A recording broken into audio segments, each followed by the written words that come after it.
Oh, so much is here. All right, we are here. Okay, we're doing this online. I have a couple of things to address and whatnot. Got the door open so you can see my Wing Chun dummy all wrapped up. I leave it outside, so I wrap it up, against the elements.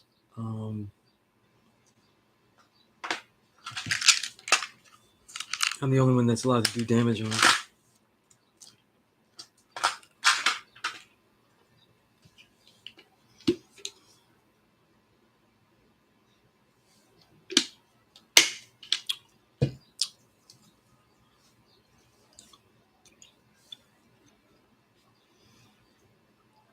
I'm in the school regularly. Today is a family member has COVID. They've shown symptoms. So out of respect for any students that would feel uncomfortable, I didn't want to just go. And with the chat here, I can actually do stuff. So, I mean, not the chat, but, with the streaming, and we can still have a viable class to build and speak on some things, All right. So that's what we're going to do, And since family is the subject that's on my mind,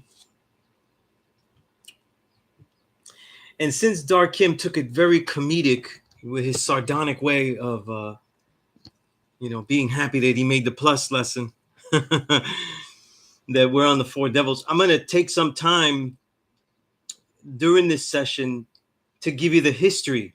Because even though Dikeman knows this, even though I made number 2 on that list, I'm the actual origin of all this, of all the devilishment.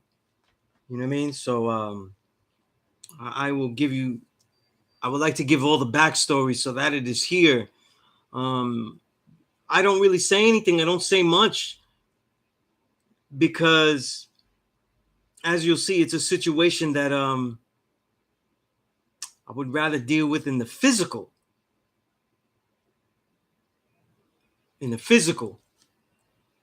But I cannot. So because certain people are scared, it's the definition of a troll. They have no intention of ever coming to the school. They only have excuses. They've taught no one. They teach no one. They offer nothing positive to the community, to the world. And hopefully on the way, we learn a little pedagogy, a little bit of the prevailing ethos, all that. You know what I mean? But again, for some people that might be a little bit confused of why that is, why that's made, and and I keep it real.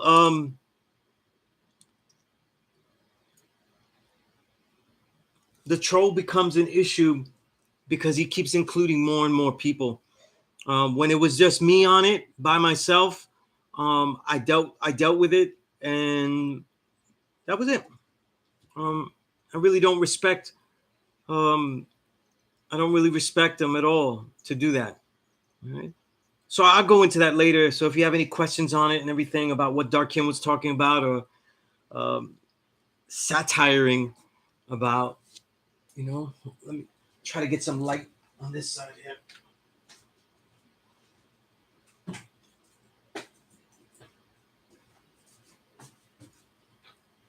And everything is low. Everything you say, oh, look at that. Everything is low. Right. But people to see my face today, right? Yeah, so just a quick update. I said that because as far as teaching the class, it looks like, right now it looks like we're really okay. It's very much in check. Like I said, you know what I mean? But it's been a little hectic week. you know what I mean? Of adjustments to many things. So lots of things, you know what I mean? But I just thought it would be easier to do this here, just in case I might be needed or something. I could be here. But major bank mentality, you said, peace to the God. How are you, Almighty? I'm very good, actually.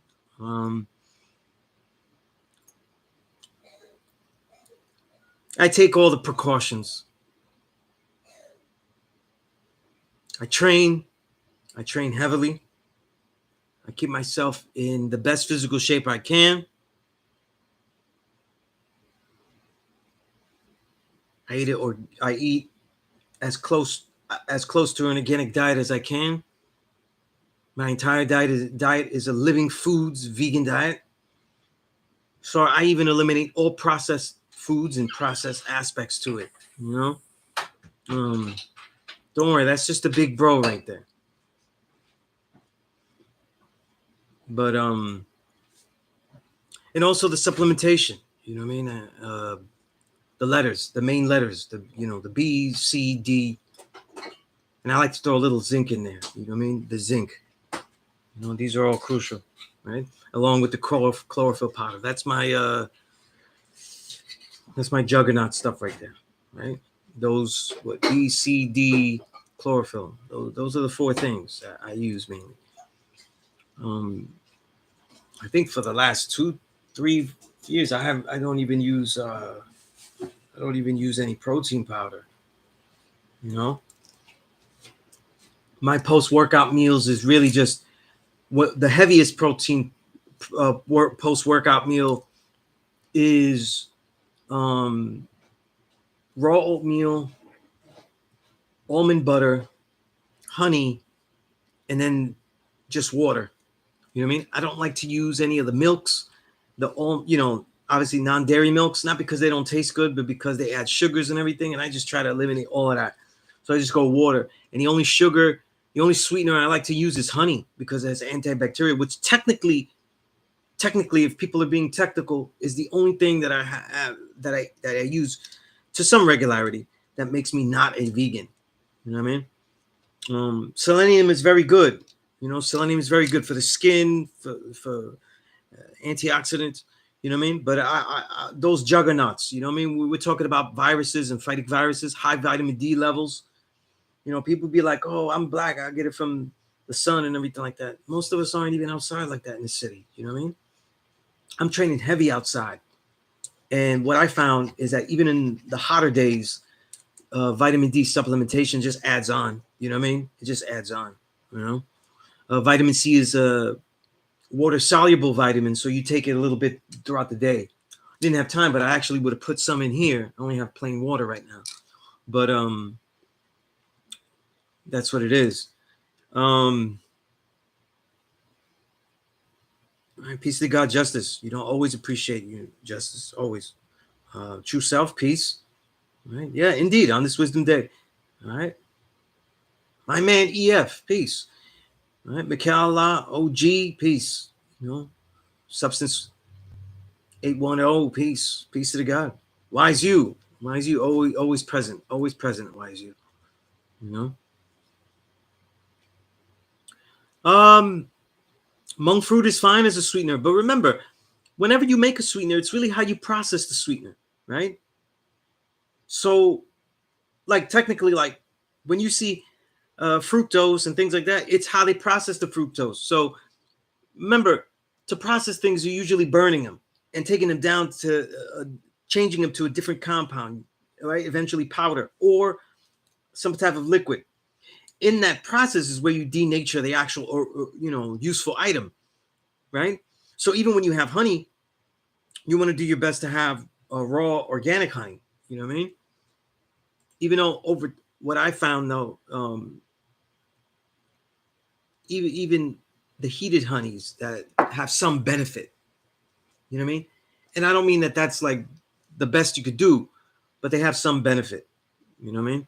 But raw and or organic honey is always the best. You know what I mean? Right? Sea moss is a great add-on. You know what I mean? You know, so all of these sweeteners are good, can be very useful if you're doing a knowledge to them and seeing how they're constructed, seeing the amount, you know what I mean? Because remember, it's all condiments, meaning they're add-ons. So if you over add on to things, you could also turn everything. Remember, when the body gets too much protein or sugar, it all becomes fats or difficult to store. You know, when you see bodybuilders develop these great bodies, a lot of times they're just strategically adding on. And so they could actually be denaturing their bodies while it looks incredible and can achieve incredible things. That's the amazing thing. You know what I mean? And over the years, we all get into that. I think all young men, when we're training and stuff like that, we try to get as big as possible if we can.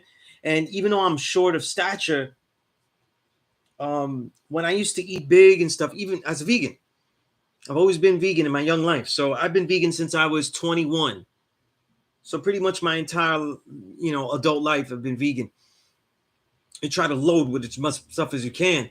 But because what I train in martial arts, you can see the performance. Like I could see the sluggishness, and you're always in that battle between the power that you might have and the strength, with also the speed and the flexibility and the ease of movement. So that's always the balance that one is trying to achieve. You know what I mean?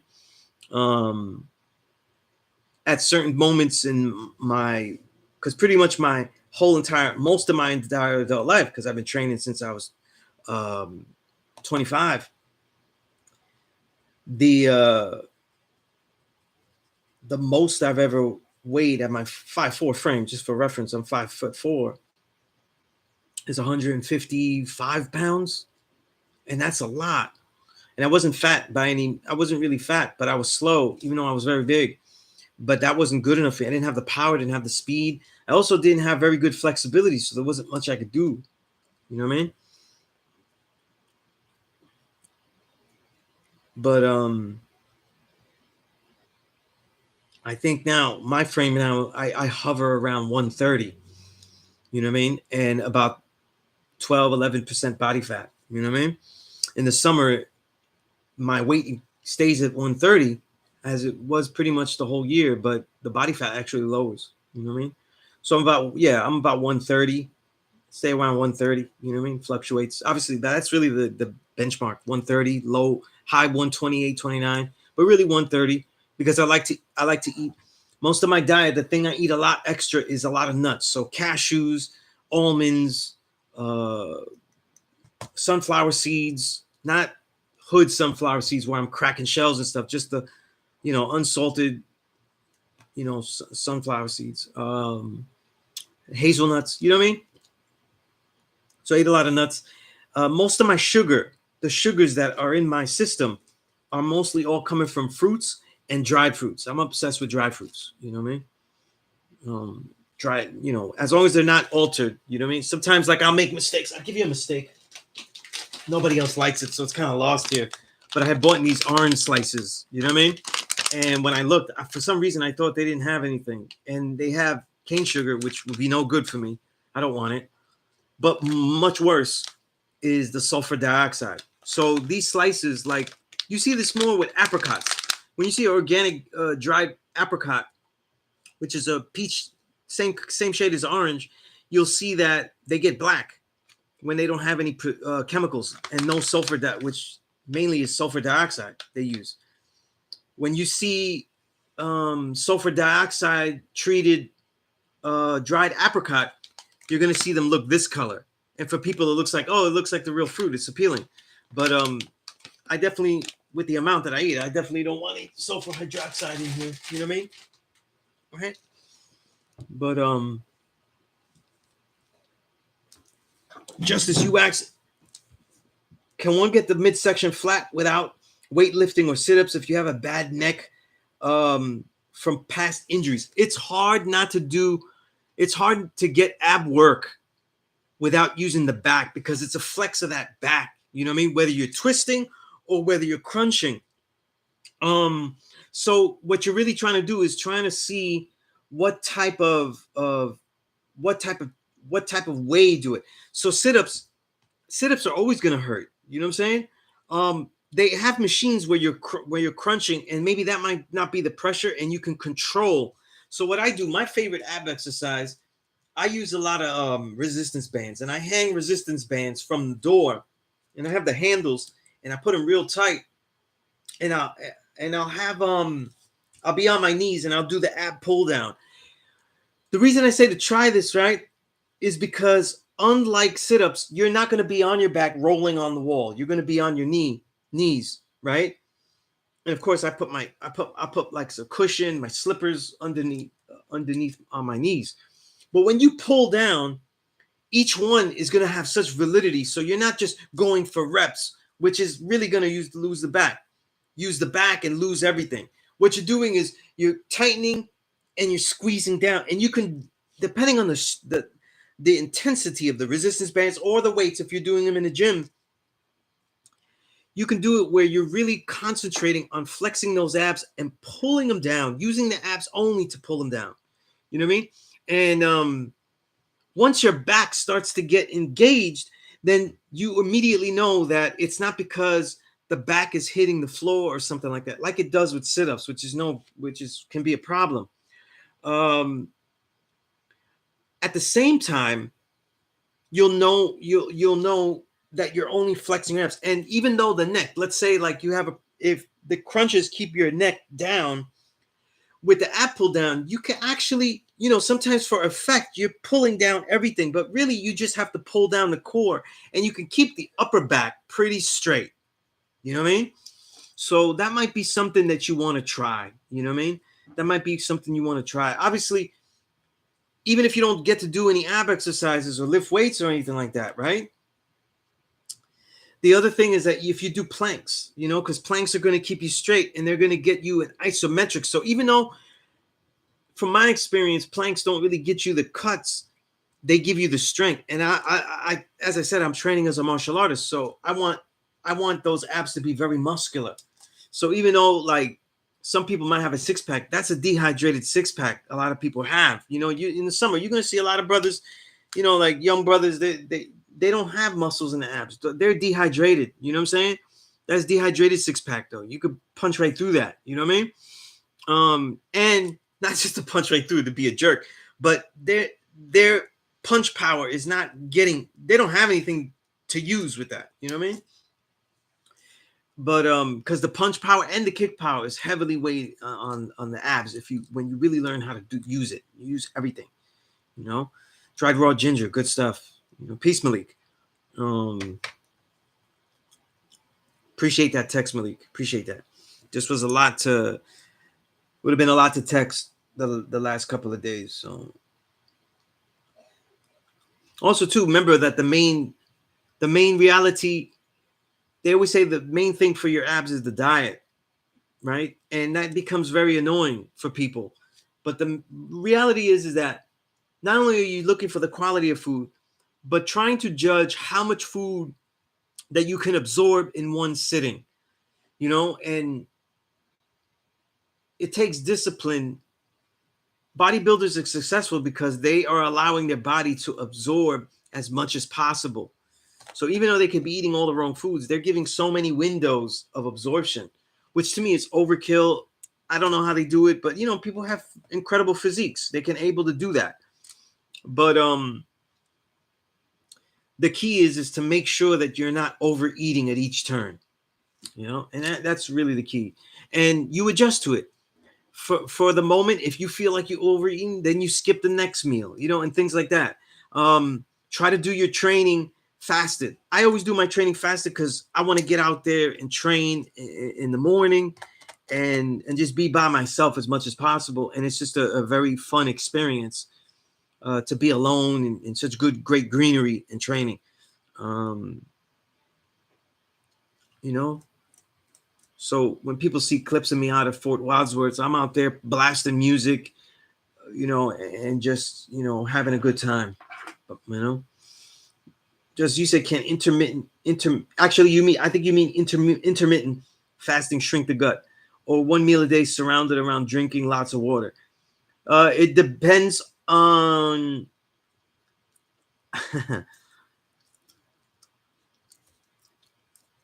it depends on what you're eating. So when you only eat one meal a day, you want to make sure that it is complete with good protein, good fats. You know what I mean? And for me, there's just so many different things that the body needs that I wouldn't want to restrict it to one meal a day, unless that one meal was always being varied to be different things. You know what I mean? That's the key. Like you can't eat one quality thing again and again every day if you do the one meal. You have to do if you do one meal, you want to change the meals as you go along. Different meals to get the protein, to get the greenery, all of these things. You know what I mean? The amounts of fiber, right?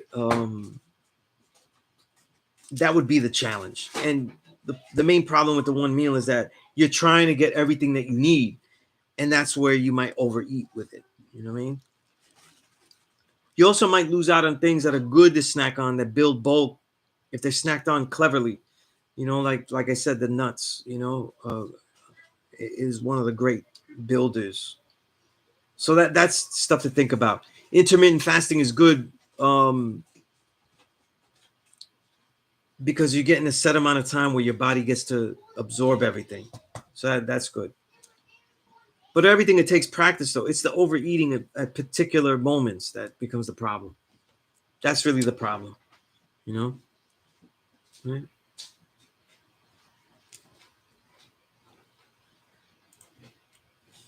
I think that once I figured out that the way I was eating was overloading, then I realized that it doesn't matter how much quality I was putting in. I was putting a lot of quality into my diet, but I was, overeating almost everything good. You know what I mean?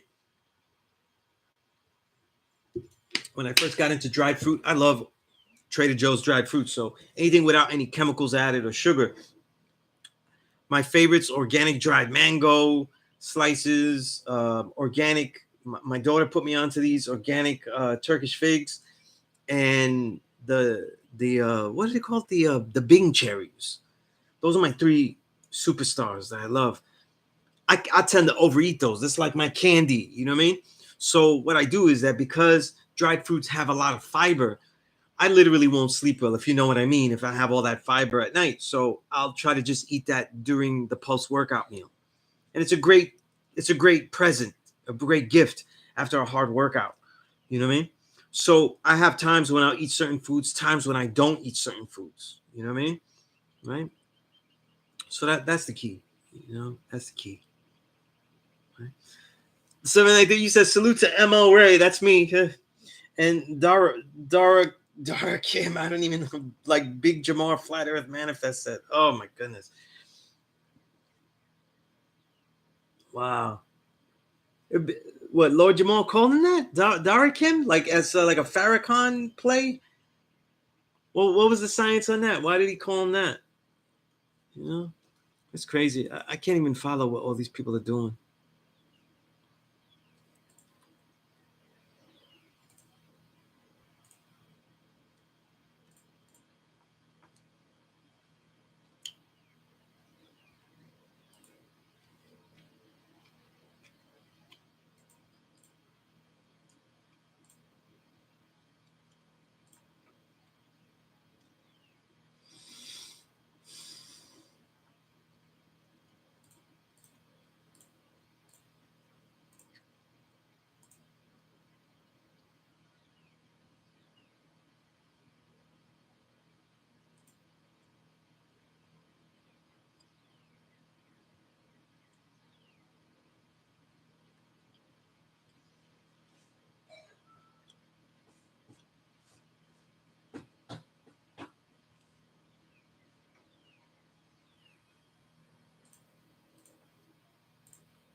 Okay, I never noticed that he butchered his name. That's why. I remember that clip, but I didn't remember that he butchered his name. PC, what about vegetables? What's the best types in preparation? I don't prepare vegetables and take long with them. So here's why. My salad is my second meal. If I have a second meal, it's usually a salad with beans, some type of bean. And there's all types of beans I could use. and some tempeh in there. The tempeh is already pre-cooked and everything like that, so I just heat it up. I use no oil on the pan, nothing, and I use olive oil in the salad because olive oil is best when it's raw, and it's useful like that. So I'm either having kale, even though kale really should be, steamed or cooked a little bit. Some type of lettuce, either romaine or green leaf. Really, my favorite is green leaf. It's always been a favorite. But I keep the salad simple. If I have extra tofu, because my daughter likes tofu, that'll get thrown in there. But the only soy that I'll have is it'll only be tofu, organic tofu, or organic tempeh. And tempeh is really the go-to. Yeah.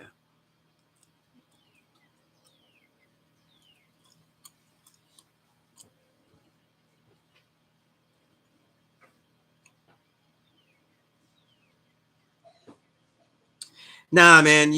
I'm from a Boricua household, Justice. So we had all the beans. You know what I mean? Black beans, red beans, kidney beans, chickpeas. The garbanzo beans, everything. You know what I mean? Everything. I just go around trying to be a lot of lentils, especially, like I said, my daughter loves lentil soup, so I eat a lot of lentils. You know what I mean? Right. So yeah, there's a whole bunch of beans. Like, don't let the beans get boring. You know what I mean? And that's why I said I like to have a salad and stuff. Keep it as raw as possible.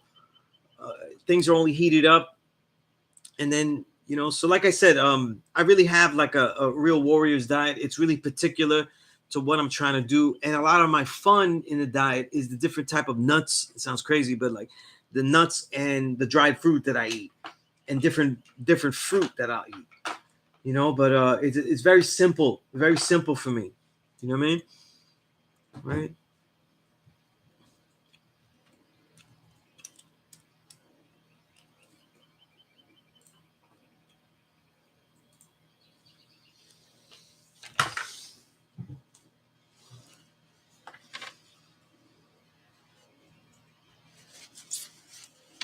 Yeah.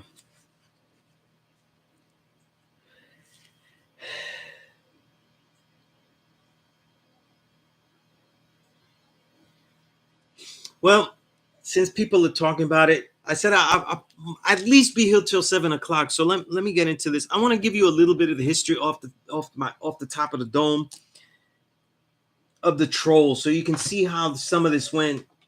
You know, it's funny because it doesn't matter how many things that you do positive. If people find what they think is an error or would like to be an error that they could push, this is where they're gonna go. You know what I mean? And I'll say this though, and this is something that for us as a nation, we have to work on this, because people think that this division that you see on YouTube with YouTube trolls and comment people in the comment sections in the School of Mecca page, excuse me, and any builds that go along, that go with Dark Kim's page or mine. I don't get too many trolls on my page, thankfully. I just get you students and stuff. And that's a blessing, I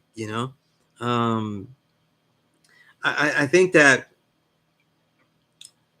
the divisions that we have been led to believe in, you know what I mean? That whether it's ADOS and others, the first Black Americans, FBA, whatever all this shit is, where people are uniting over the same nationalism that they say. It's funny that a lot of it comes from people that are sounding off as African Americans. I don't even know if they are, because they're trolls. Who knows what they are? But they sound off as African Americans. I'm telling you my experience. They sound off as African Americans that are upset about certain other peoples. Like they have the oxymoronic, illogical statement, non-Black person of color. Not I can't even, I forgot how, is it non-black person of color?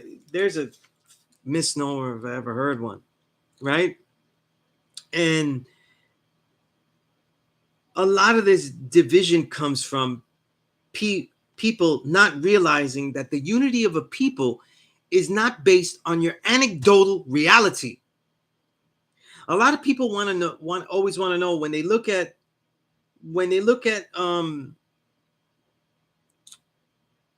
a group of people by themselves and wonder why they hate each other, right? They think it's unique to them, right? And it's usually the hate becomes very destructive only because their social structure is broken, right? We have an entire history of great film and cinema and comedy. Let's keep it real. Comedy, a lot of funny shit, right? Woody Allen, that bastard pedophile, made great movies. Seinfeld, Larry David, etc., etc. The litany of legendary Jewish comedians, and they will self-deprecate themselves to hell, but their social structure is so strong that self-deprecation, though, doesn't lead them off the path to what is supposed to be done.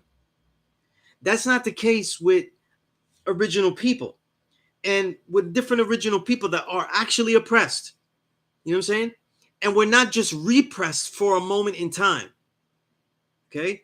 Because if we do it like that, all of humanity has been repressed in some way over time. So name it.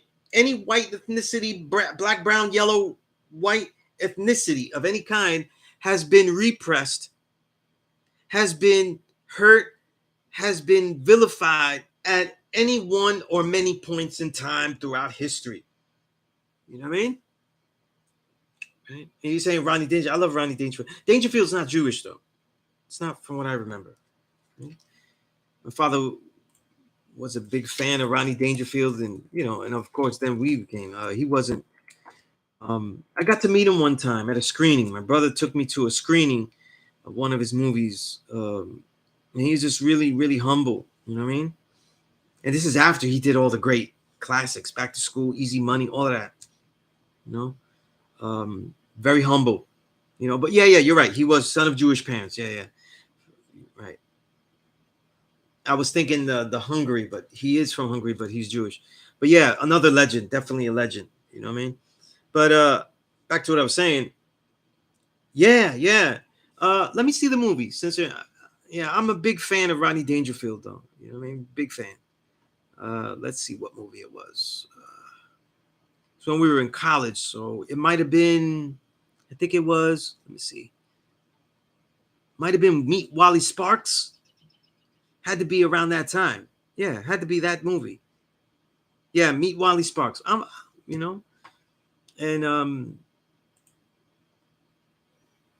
he just was really humble and everything like that. No, didn't show that ego. And plus, because of my brother, I've been to many movie screenings though, and then already doing hip hop,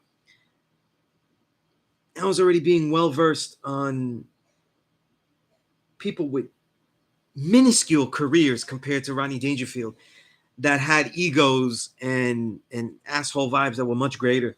You know what I'm saying? So yeah, he was a good man. But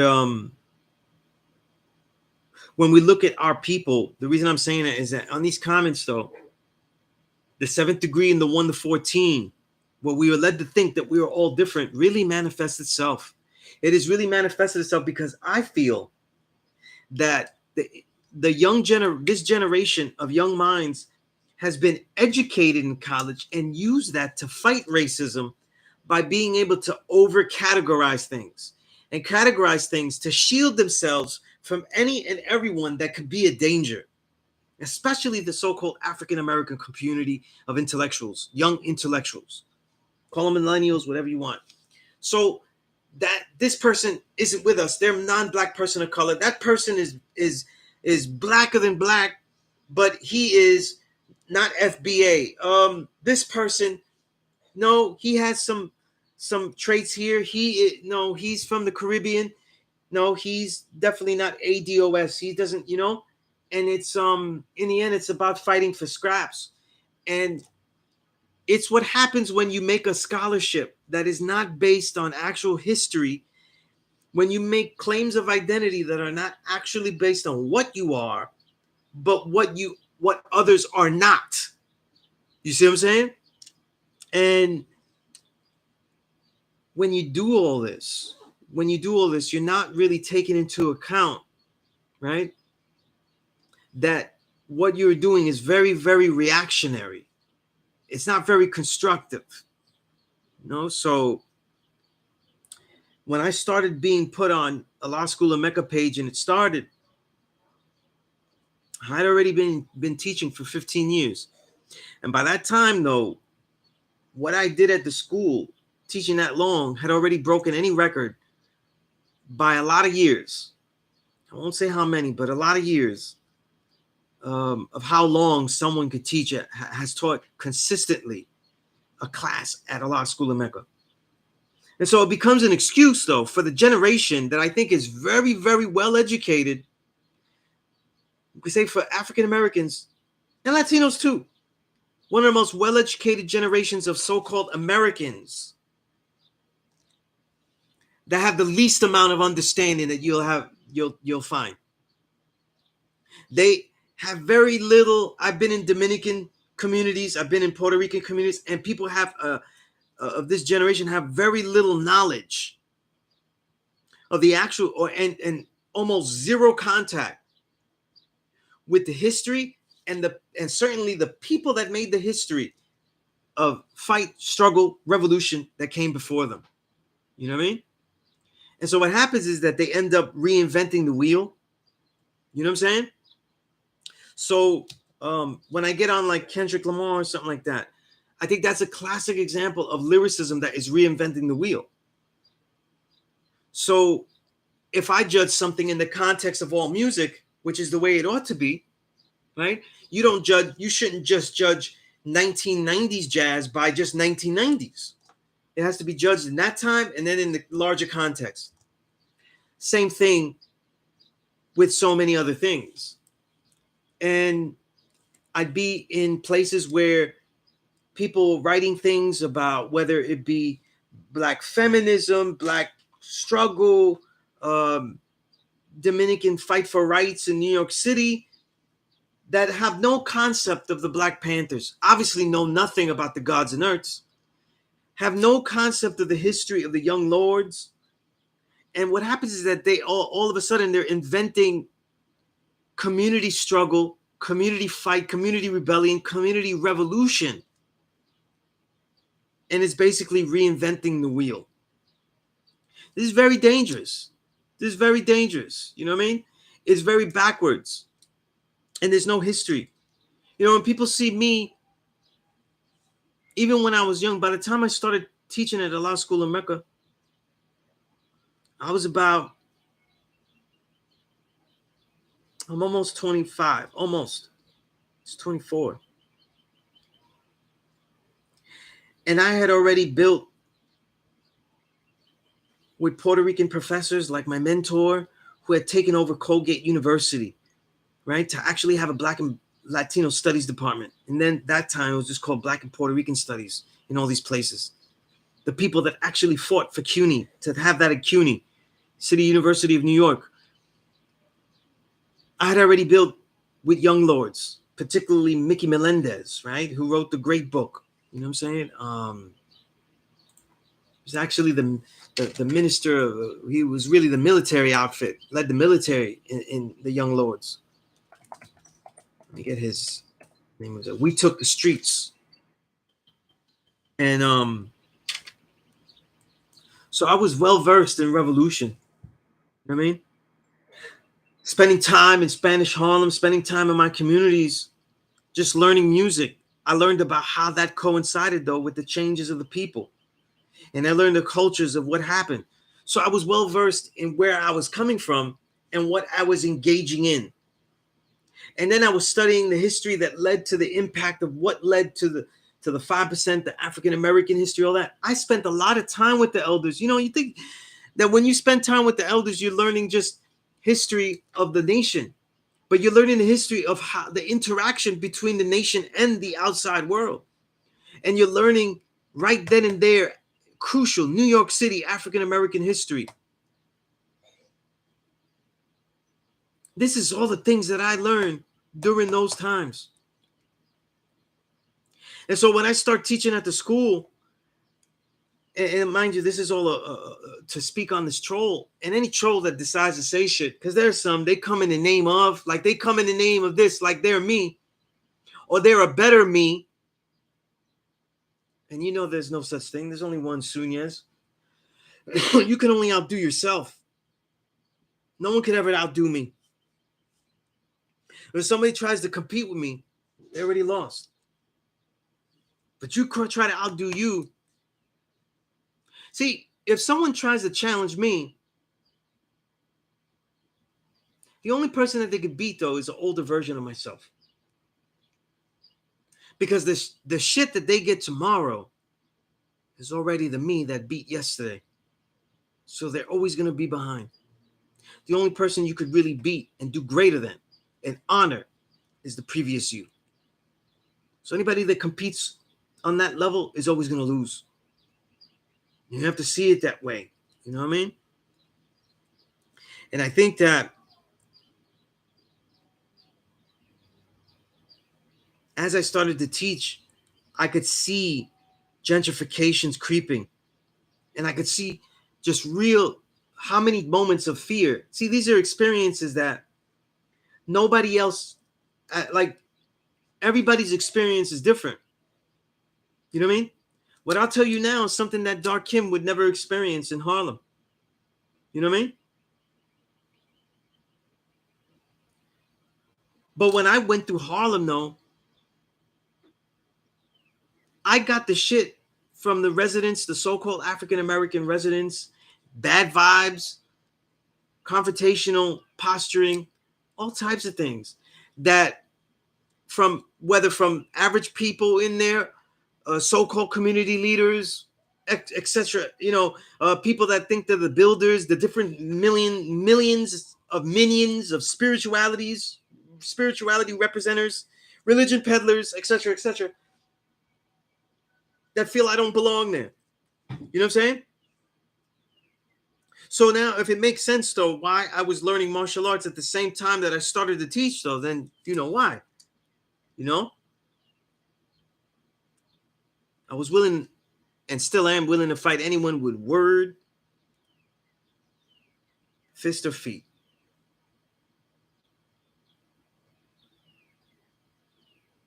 But I could see a community that would try things on me as a so-called invader, as a so-called supposed gentrifier, that they would never try on real gentrifiers. It's the same thing, like, even when you go at what you think is a gentrifier, the 85 will go at the gentrifier that is not as potent an enemy. They won't scream on white folk. But they'll go into that Arab deli and disrespect them to high hell as they buy whatever it is they buy, whatever 85 thing is on the menu. I was going to say fish and cheese. I don't even know. I can't even say all the, I don't even know what people buy. You know what I mean? I've already been bougied up. I don't even buy things in a bodega anymore. You know what I mean? They'll give me a bottle of water at a bodega. There's nothing that they got for me in there. I don't smoke. I don't need any of that stuff. Last time I was at a deli, though, I was getting, lottery cards. My daughter wanted to buy some and do the scratch spin-off game, scratch games and all that. Have fun with those. So what I'm saying is that a lot of this, when we say we think that we're all different, we embrace that, our people. And Puerto Ricans do it too. Dominicans do it too. Everybody does it too when they're in their dominant sector. Because they have fear. And they have nobody else to take it on. I've seen Dominicans in Washington Heights be upset at African Americans moving in. And yeah, there might be a gentrifier behind. These African Americans might be a little bit more upward mobile, better educated, have a little bit more money. But they're not doing this to the white folk that have been encroaching for years and years. They won't say anything about the majority of the entire Dikeman Street strip is basically a modified starch culture that is presented to the American world. If you want to buy the thrills, the frills, and the chills of Dominican New York culture, you go to Dikeman Street on a Saturday night, on a Sunday afternoon, on a Sunday evening.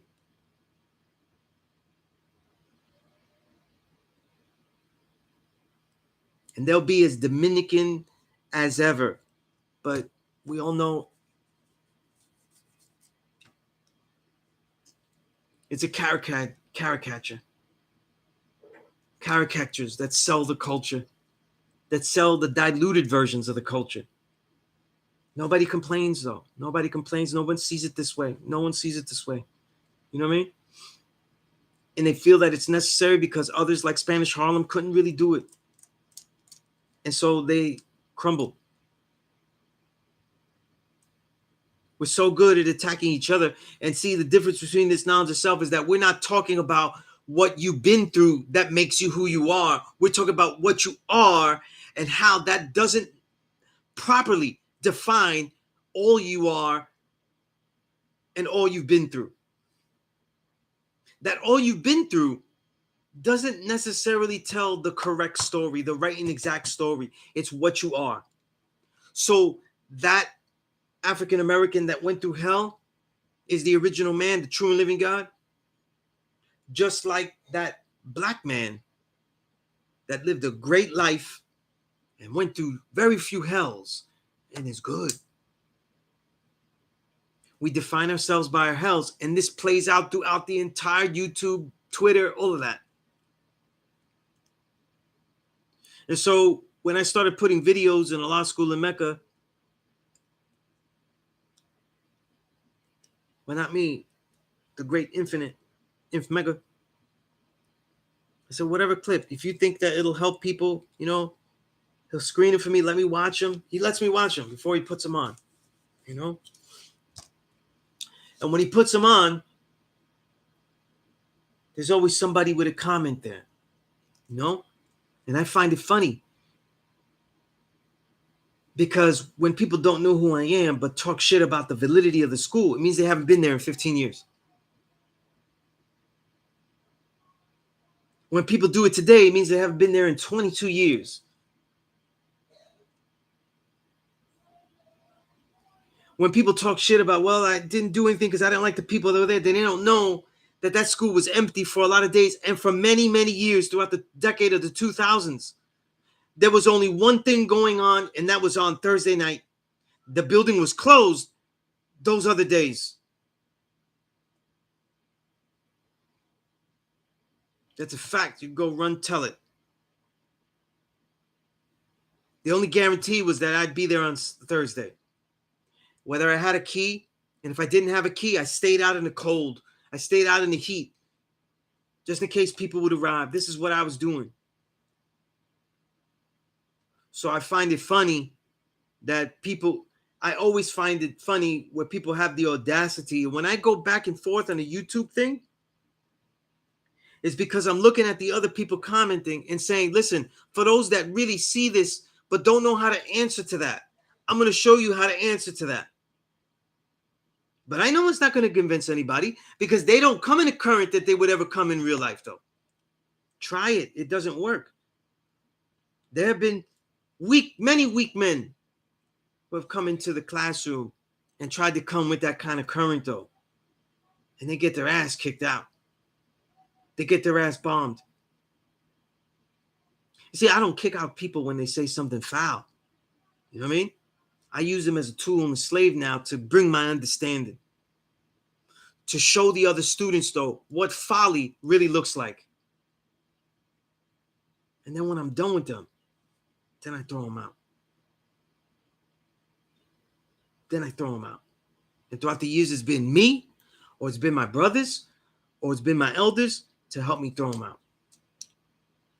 And so many elders and my brothers have, through the years, done the great kindness and service to allow me to continue this session, continue to teach, while they physically extract a weak man from the cipher of that classroom. Because I love to do it by myself. You know what I mean? And yes, we're a nation that we're oppressed people. Having a knowledge of self don't keep us out of oppression. It immerses us even more so. You see it coming, and sometimes you can't stop it. You just got to fight it head on. You see it there even when others don't see it. And so I've had to deal with so many elders that have been disrespectful, that have been unkind, that have taken out whatever they deem as my success and greater aptitude. Well, he's doing great because, he's living good because, so people didn't know those classes I taught where I was still well-groomed and well-dressed, but near homeless or not with place, right? Or in a stretch of involuntary fasting. People don't know these, right? People don't know that as a writer, though, there were years where I lived off of about $15,000 a year as a salary that I was taking home. $18,000, $20,000. So whether people say I make money off this nation or they say I make money off of hip hop, I find it very, very, very funny. So I know what the truth is, and I know what to share. And so we share it. So when these trolls do these kind of things, it really didn't bother me, but it was a way to use the comment section in the Allah School of Mecca page to really build on things, to let people know, you know what I'm saying?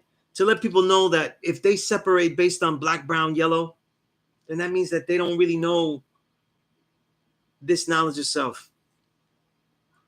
And if they want to say stuff that this nation got weak because they let in this people, that people, and other people, then they don't really know the history.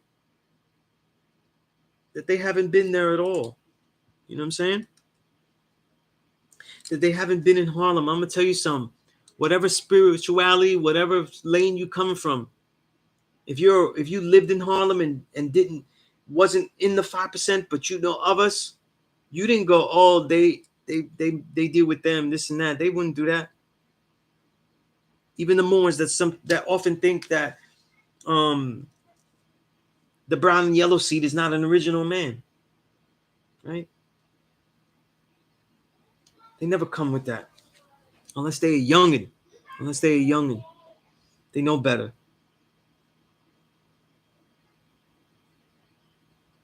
But because I know my degrees, though, I don't let these realities haunt me. But I want to tell you the history so you know what devilishment looks like. You know what I'm saying?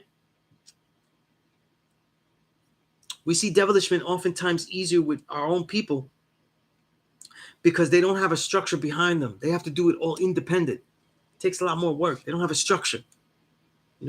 White folk have a structure. And when we look at the 7th degree, we'll talk about they think that they're all different. We actually think one of the worst, since I was talking about millennials and the way that they've been categorizing things, one of the worst things that people say is that unless you're a black seed, you deal with privilege. And that's wildly incorrect. Let me tell you something. It is not privilege if on certain days, if I'm with my black seed brothers, they'll get the Beat of the Billy Club by the Pigs. And on other days, I might get the Beat of the Billy Club on my own, or if I'm with my black seed brothers and we're all included. That's not privilege, because privilege is something you can cash in. That's allowances. And what the brown and yellow do when they are they're trying to go against and they're trying to look down on the black seed is use what they think is privilege, but it's really just an allowance that they've made in their mind to be a worthy privilege that they have to and ought to use.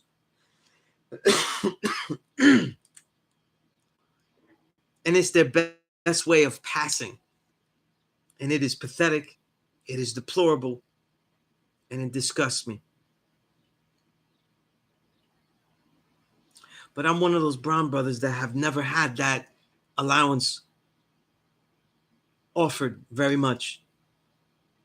So for someone who never has not, the only crimes I've done is maybe is hop a turnstile, steal cassettes, CDs. The amount of police harassment that I've undergone is exceptionally wild. You know what I mean? It's bananas.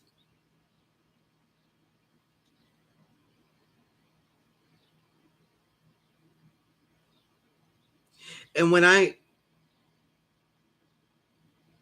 we go through the Allah School of Mecca page in those early years, what I really came to realize is that throughout these years,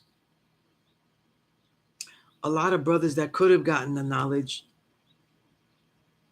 especially this is for you older students that are learning here, they either said, one day I'm going to go back and get it right. But many, many people look on and said, listen, they didn't teach it to me right. They didn't give it to me right. They weren't appealing to me at the time. And so they fell off and not me. I laugh though and say, oh man, I thought the 5% was supposed to be teaching out there. Well, what do you mean? Because we're not at your service though. We're not a sanitation that picks up garbage. If you bear witness that we should be teaching out there, it means that you see the actual teachings as a truth. So that means that it's your fault that the shit's not there. And let me tell you something. As I tell everybody, if someone actually feels that I was teaching it wrong, you come and square up with any format possible. I have allowed anyone to come in my class and challenge me with real science, real facts, real challenges to the levels of my insight, understanding, all of these things. I get nothing. I get nothing. The only people who have taken on these challenges is people in my nation that have tried to degrade me. Right? And I'll make a mention of that. That 4 devil list, there's a reason Darkim's there. There's a reason I'm there. There's a reason Inf Mega is there. Truthfully, mainly Darkim and Inf Mega are there because of me. As far as God Universal, I don't know why he's there. You know what I mean? Maybe because he's so-called Puerto Rican too, right? He's Boricua too, you know? I don't know why he's there. There are many things that he thinks he's teaching right that I disagree with wildly. His Live from Mecca page, I don't know what he does because I'm blocked from it. So I don't know what he's doing. I keep it real. I'm telling you I tell you everything. I don't block my page though. You know why I don't block page? I block people if they're harassing me directly. But I don't block people if I don't want them to see stuff, things like that. You know what I'm saying? Because there's too much of my work out there. So you're going to have to see my face anyway. You know what I mean? You're going to have to see everything I'm doing no matter what.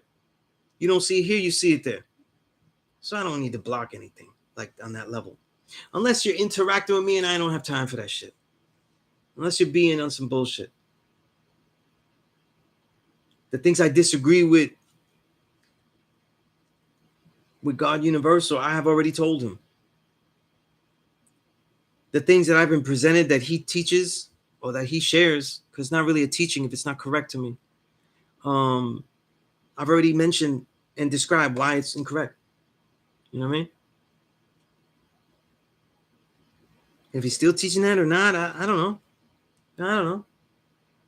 No, but it's not like anybody came and said, as soon as I want to build. Some people have done this, and maybe it's because they failed miserably because people really think I'm going to cash it in and be like, yeah, you was right. Let me take this shit up. Yeah. Okay. Yeah. Ask Darkim, ask others that really have the years in the daily. There's a different type of muscle that you develop when you teach at the school daily. You teach people that are with you. You teach people that are strangers. You teach people of the world every single time. And you develop a muscle that other people don't have. That in our community today doesn't really afford people to even develop this muscle. You know what I mean? Because they're not out in the streets all the time and everything like that. Right? So I'm going to take a break now because I drank too much water. But when I come back, I'll give you more, continue with the history of this troll and the interaction. All right?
All right.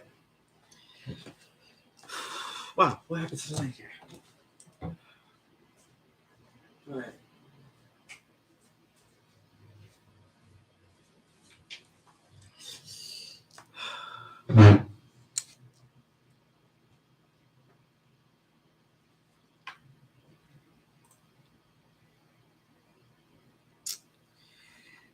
Let me read some of these things before I continue. Wow, I'm on the 50-inch screen. Wow, I feel like a baller right there. Let me. Oh, yeah. All right. Goes with the interwebs and their effective impact, teaching, touching, changing lives by those that chose this life for themselves. Yes, yes. That's right. That's right.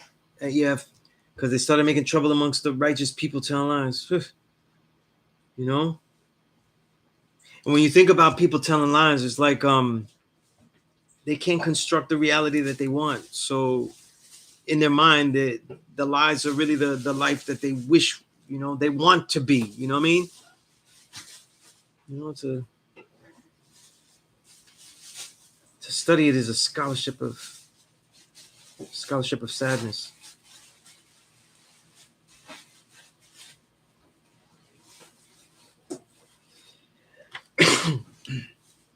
Good point, EF. That programming is powerful. Yeah, the 144.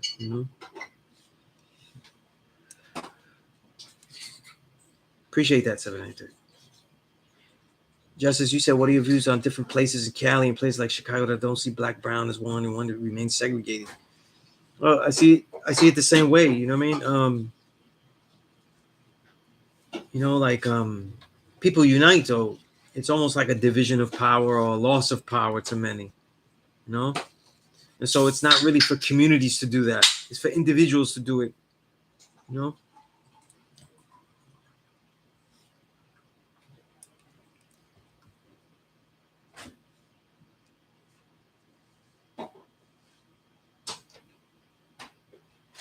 Throughout the years, I've had students from Cali and Chicago, and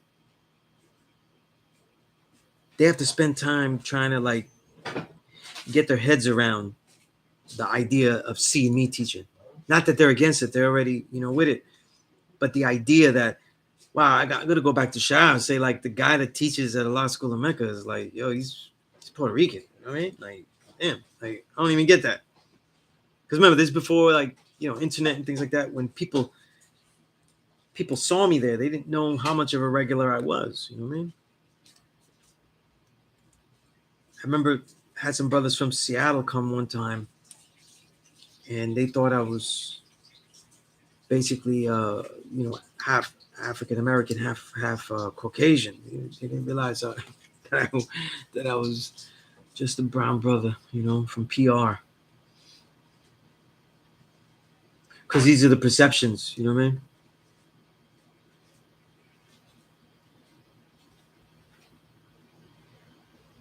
I see you just, I remember you telling me he said that, And I'm gonna say this though, when building, again, my issue, to put it succinctly, with you, who's a brother that loves this nation for sure, absolutely, I would never deny that.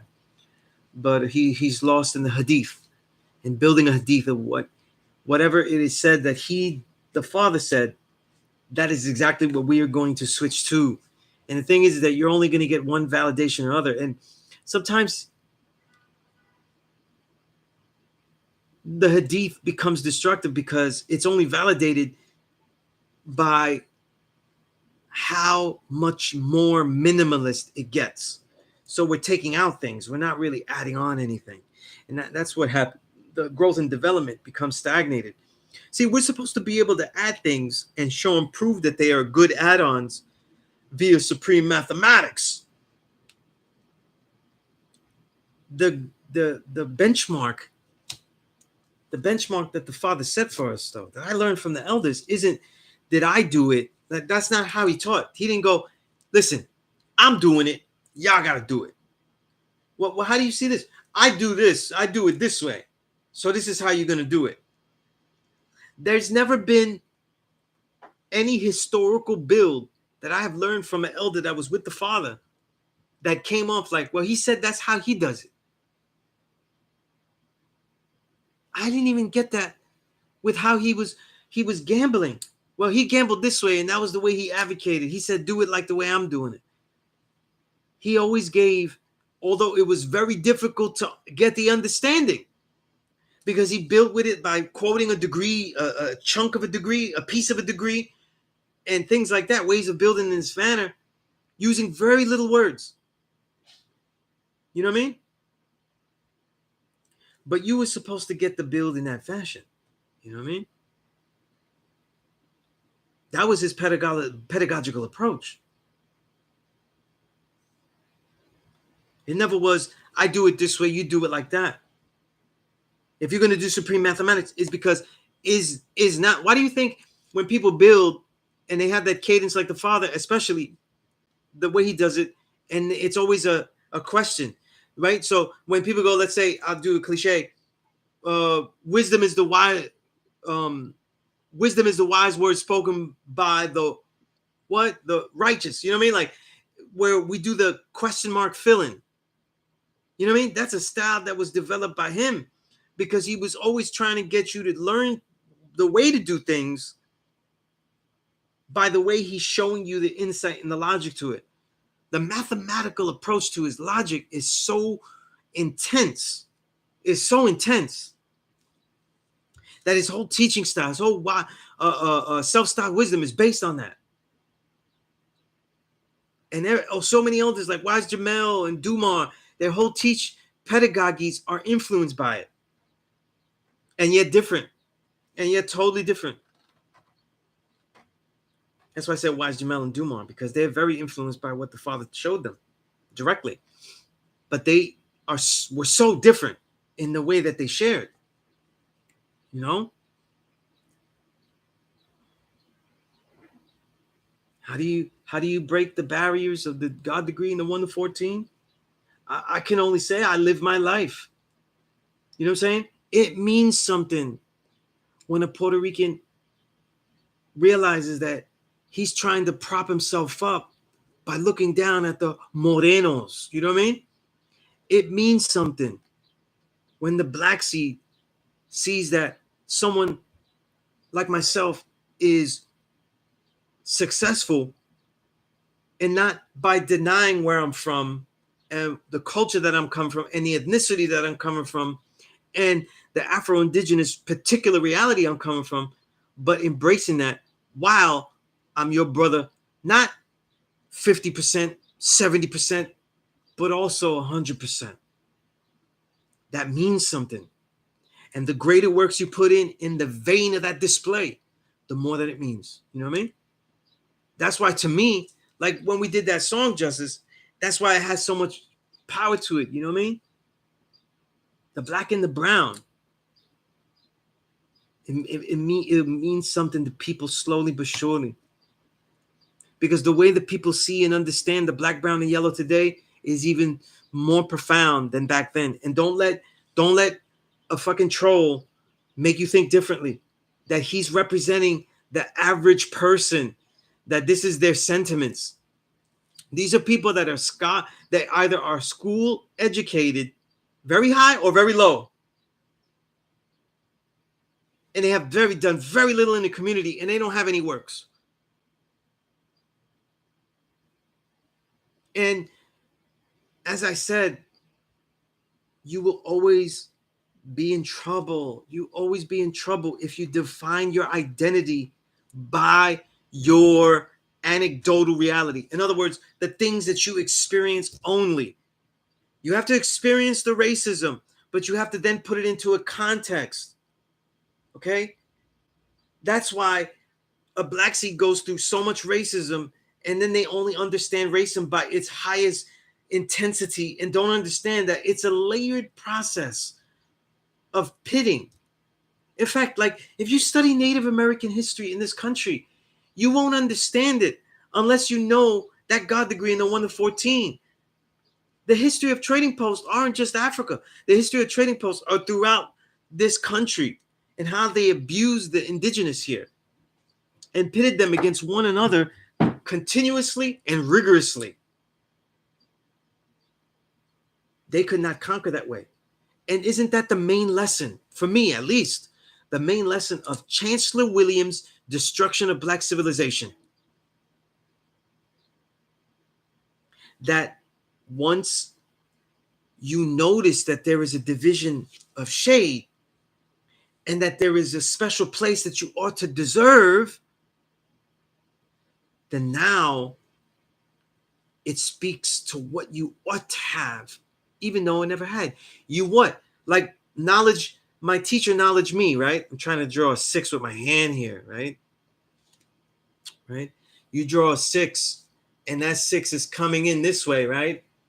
That 6 is coming in this way. He used to say that the 6 is basically a cipher, and you have gone astray from the cipher. You know what I mean? That's when you stuck on 6. He'd be like, to my understanding, they're stuck on power, but they've gone astray from the cipher. You know what I mean? He used to always say that, the 6. I put the number 6 there so you see it. Like, look at that. Look at that. You've gone astray from this. Knowledge me, man. That's my enlightener. I love him. You know what I mean? And peace to my man, Raph Almighty, because aside from knowledge me, he's the only person. When knowledge me sees me, he always goes myself. So when I look at my brothers, when I see Malik, I see Justice, I see all my brothers, you're 793rd. When I see him in the flesh, I see myself.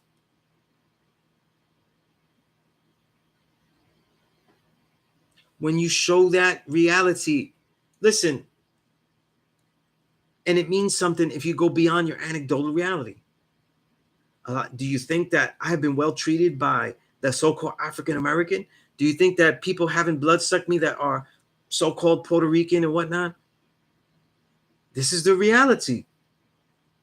If I made a judgment of the so-called African American by my experience in hip-hop journalism since 1994, then I would not be a 5%er. Actual fact.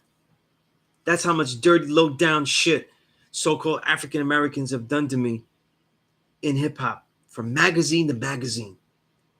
You know what I mean? I just have a PDF of Destruction of Black Civilization that is really big, man.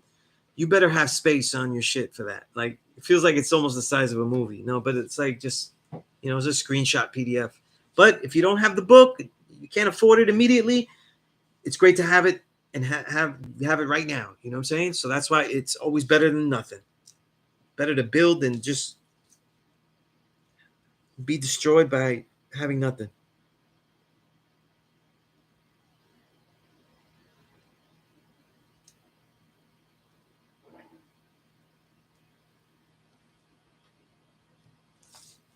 So, indeed, OG is very dense. And no, I hope I'm building on how to reconcile the two concepts. This knowledge of self isn't about how you feel. You know what I'm saying? That's what I tell, like, the white man. Like, the white man goes, listen, I'm a good man. I've done great things. I'm well established. You know what I mean? But it doesn't mean that he's a piece of shit. Once he gets knowledge of self, though, this is a contradiction he will embrace. And he will no longer be a hypocrite that just lets things go. He will understand that there is privilege around him, but he will also build and not let that privilege become a crutch that hurts other people. He will have a more holistic view of what is going on. You see? And that's the problem. Like, a lot of people that are good people, I'm talking about white people that are good scholars, good intellectuals, good well-meaning people, good thinkers, philosophers, white people, right? Like, I'll give you like Gary Noll. They have great ideas about humanity, right? And yet, Robin DiAngelo's White Fragility book, really, it broke them and showed them as literally being fragile, because they feel like, wait a minute, you're telling us that we're always like basically evil, like we're always going to be racist. And it's like, that's literally not what the book is saying. But the book is saying, though, that no matter how good-natured you are, there were things that you were going to be blind to, because you never walked in the shoes, and you have not walked in the shoes of an original person. And most of these formats that have been shared cannot capture the entire experience, because even the so-called original people suffering through this oppression cannot articulate it correctly. And most of them is 85, so they're describing things based on how they feel. So there's always a moment, though, where a white person could be involved in engaging in privilege, and he may not even know. That doesn't make him racist, though. But it means that racism's effects are going to affect him. That's real. That's real. And I'm telling you now, there is privilege, and then there is allowances. And let me tell you something. You've never been around light-skinned people. And for white folk, when they realize, or they can tell, that those light-skinned aren't white, there's a special type of fury for them. A special type of hatred for them. You know what I mean? Especially for those that are successful in things that are only supposed to be for what you deem in your version of what black is. And that's where the troll is born. Now, the troll is born simple. This particular troll, special troll, right? Special patheticness is really born like most people.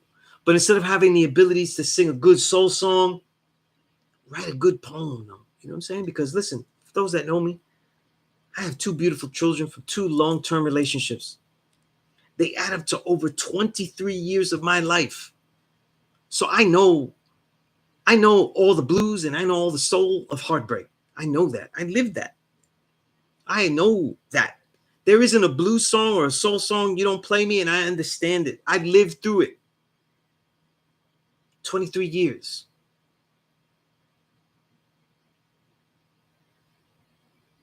But I understand that my experience, regardless to whom or what, is still anecdotal. And it's still my own experience. And though it may be very common, it may be very consistent, it leads me to insights, but not consistent claims of something against women or against the original woman, etc., etc. In fact, the most consistent insights it gives me are about myself and about the way that I have dealt with women and the way that I have perceived them and the way I have poorly chosen.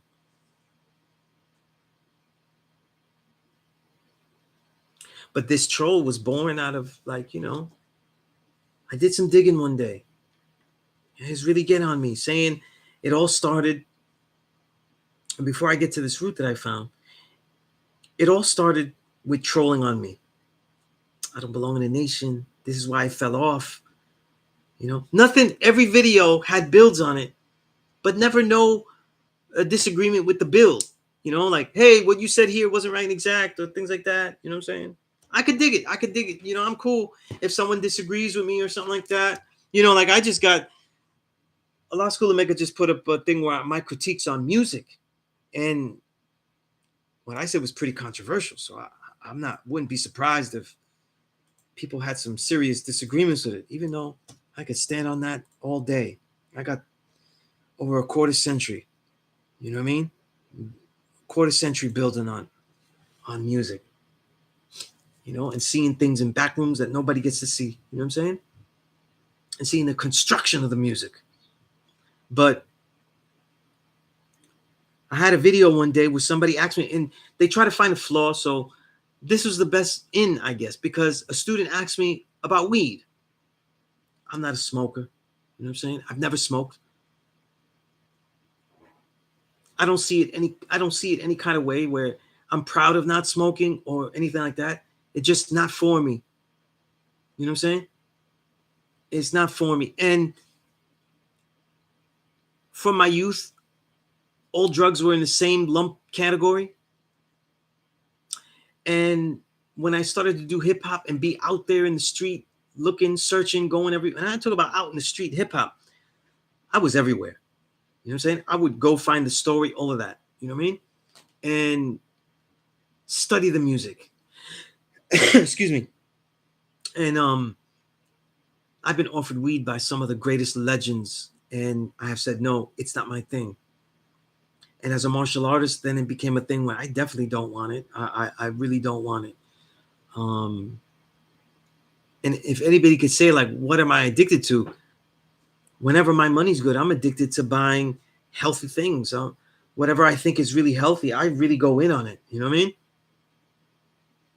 Chlorophyll powders, nutrients, kombucha. These are the things I love. Anything that I study that really could do well for me, I go in. This is what I love to do. You know what I'm saying? So these are things that I love consuming. Somebody goes, oh, I spent $20 on this weed. That's peace. If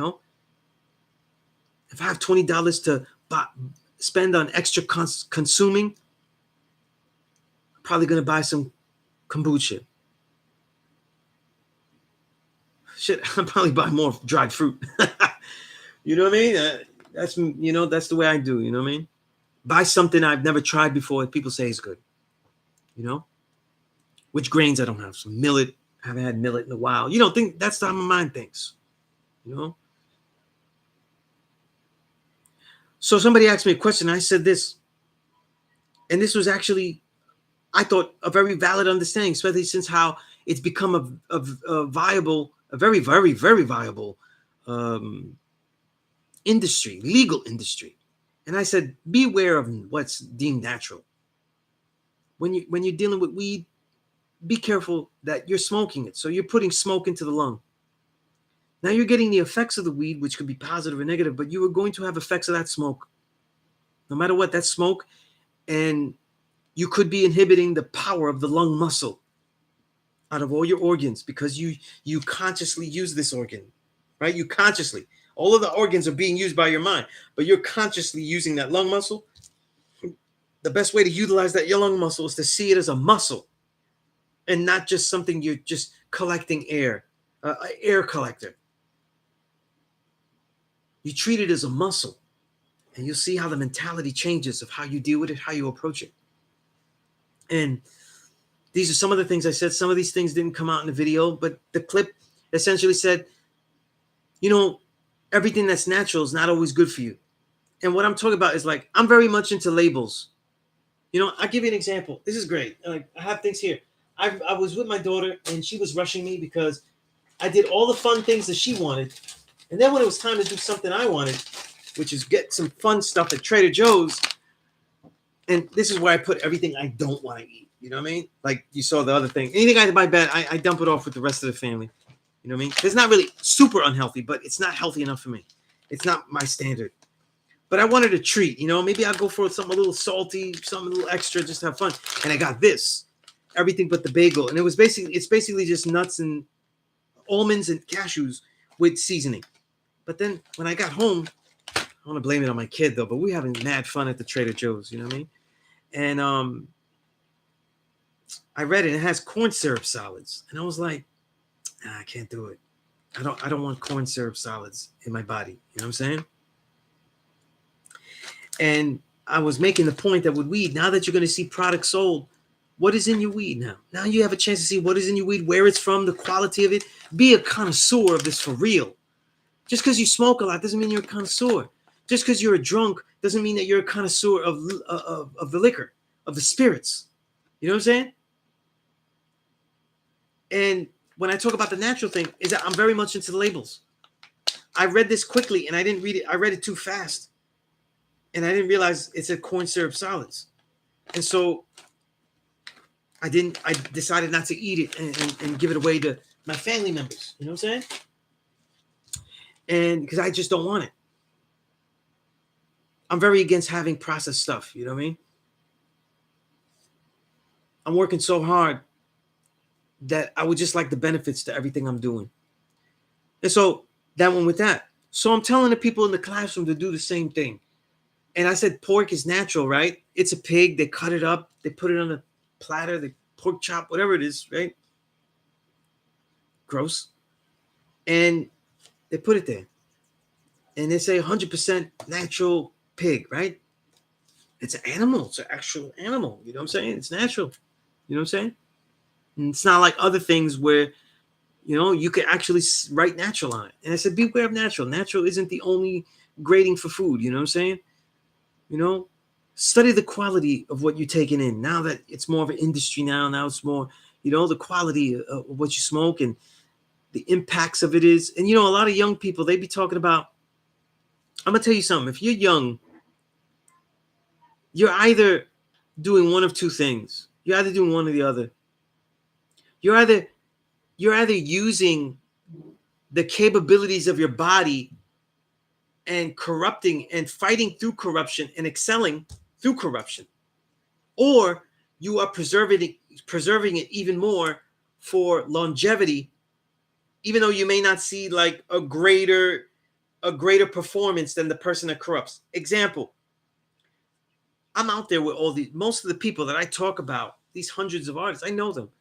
And I put my brothers on blast right now because I love them and I want them to do even better for themselves.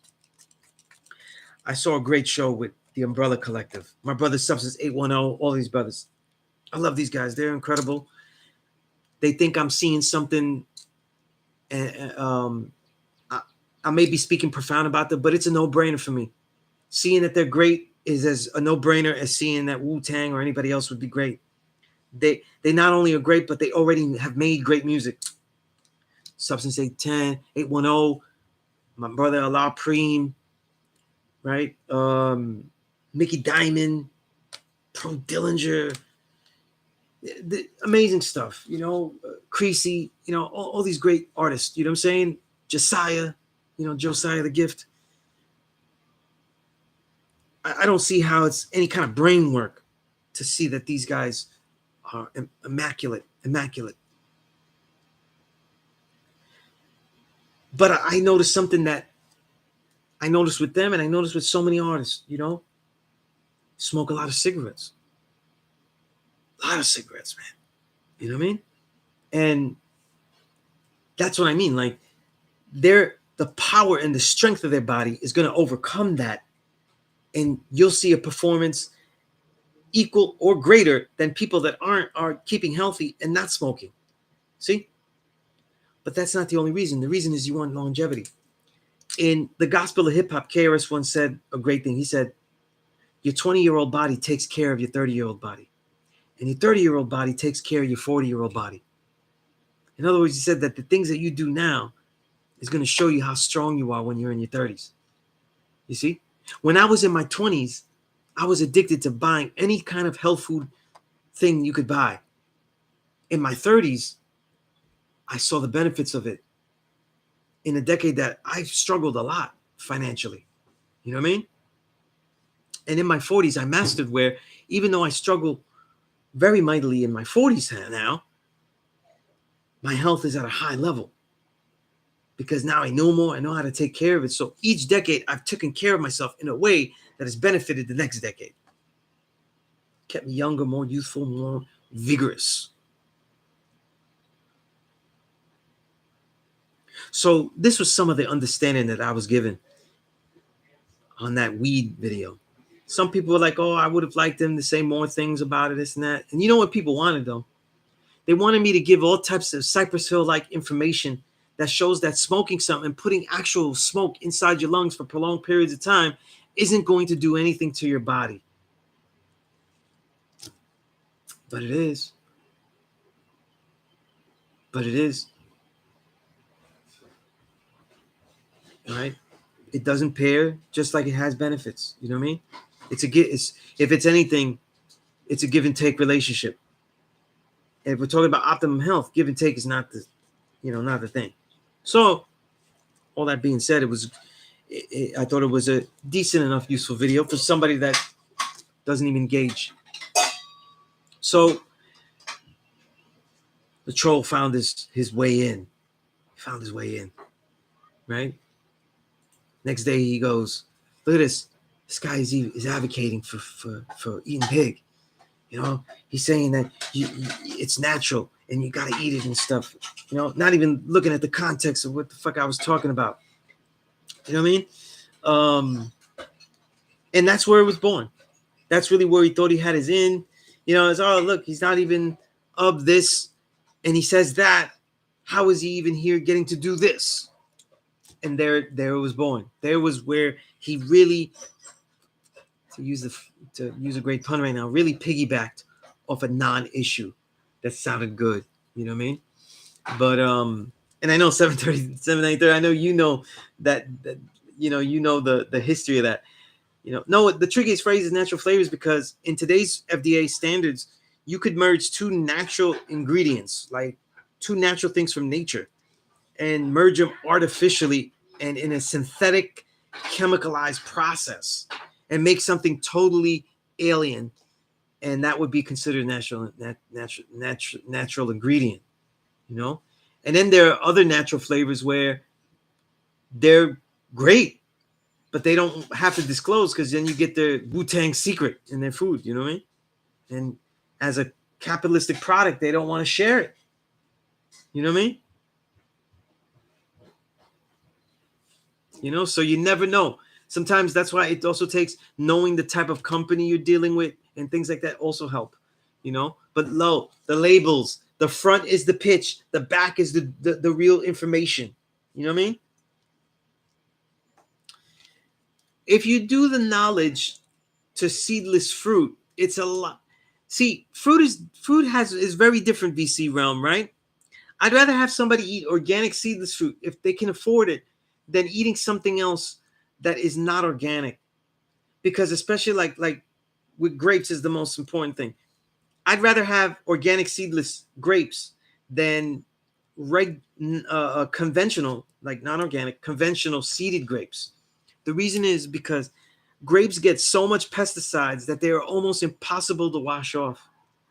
Even organic grapes, if you have to, You cannot eat grapes just rinsing out. If you rinse out fruit, you're doing a disservice.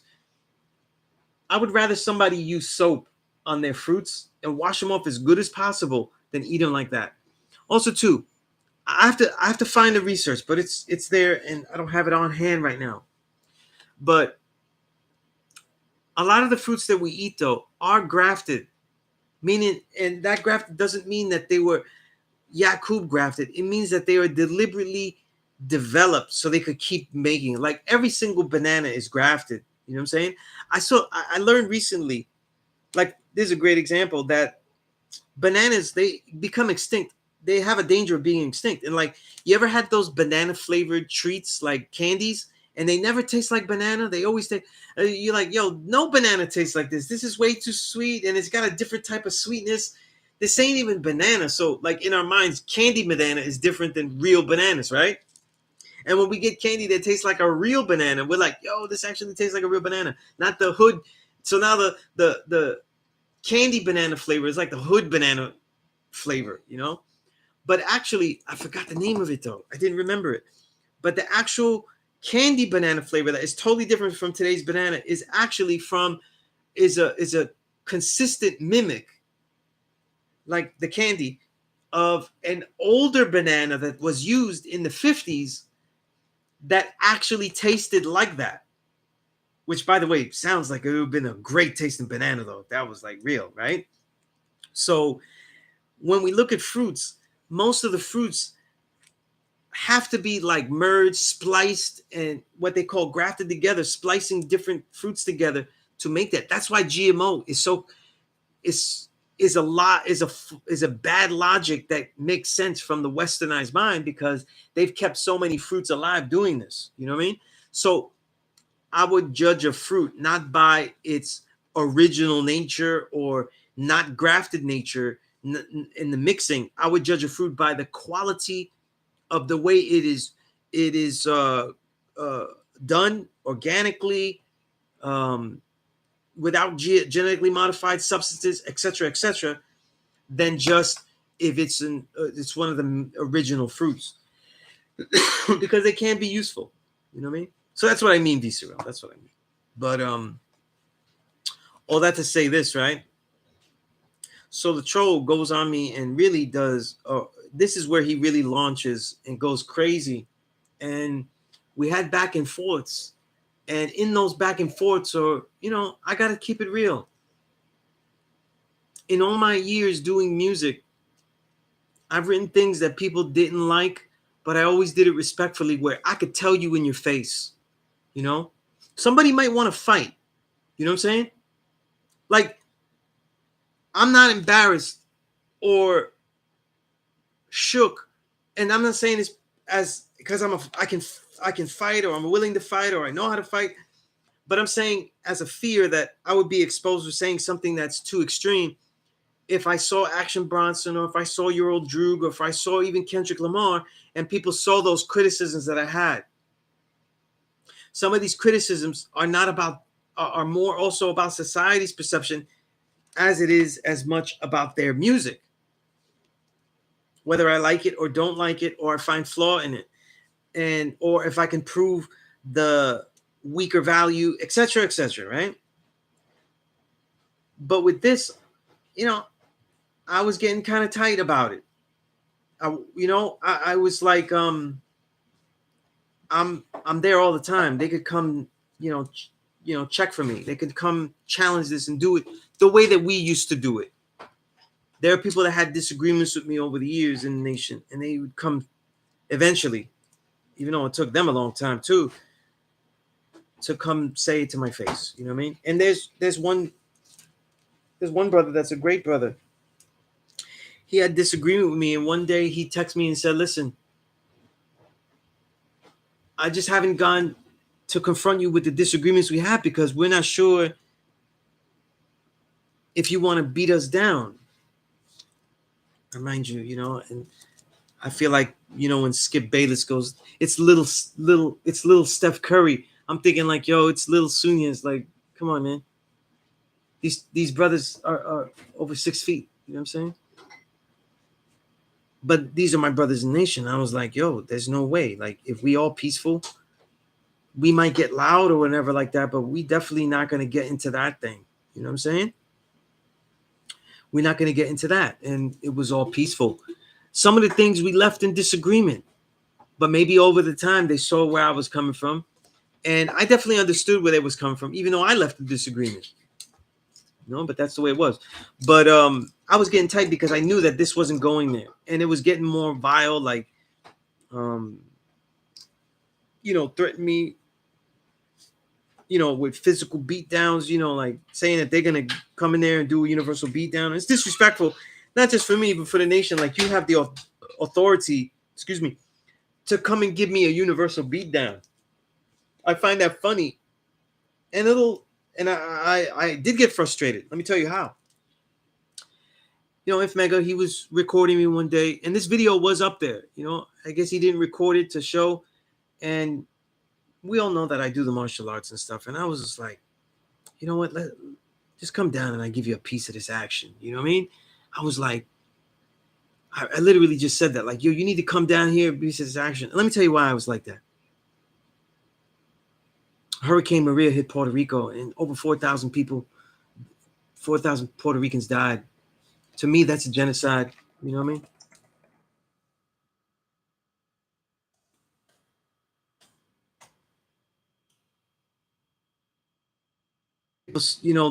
When you look it up on Wikipedia, they give you about 3,000, but it was really about 4,000 plus.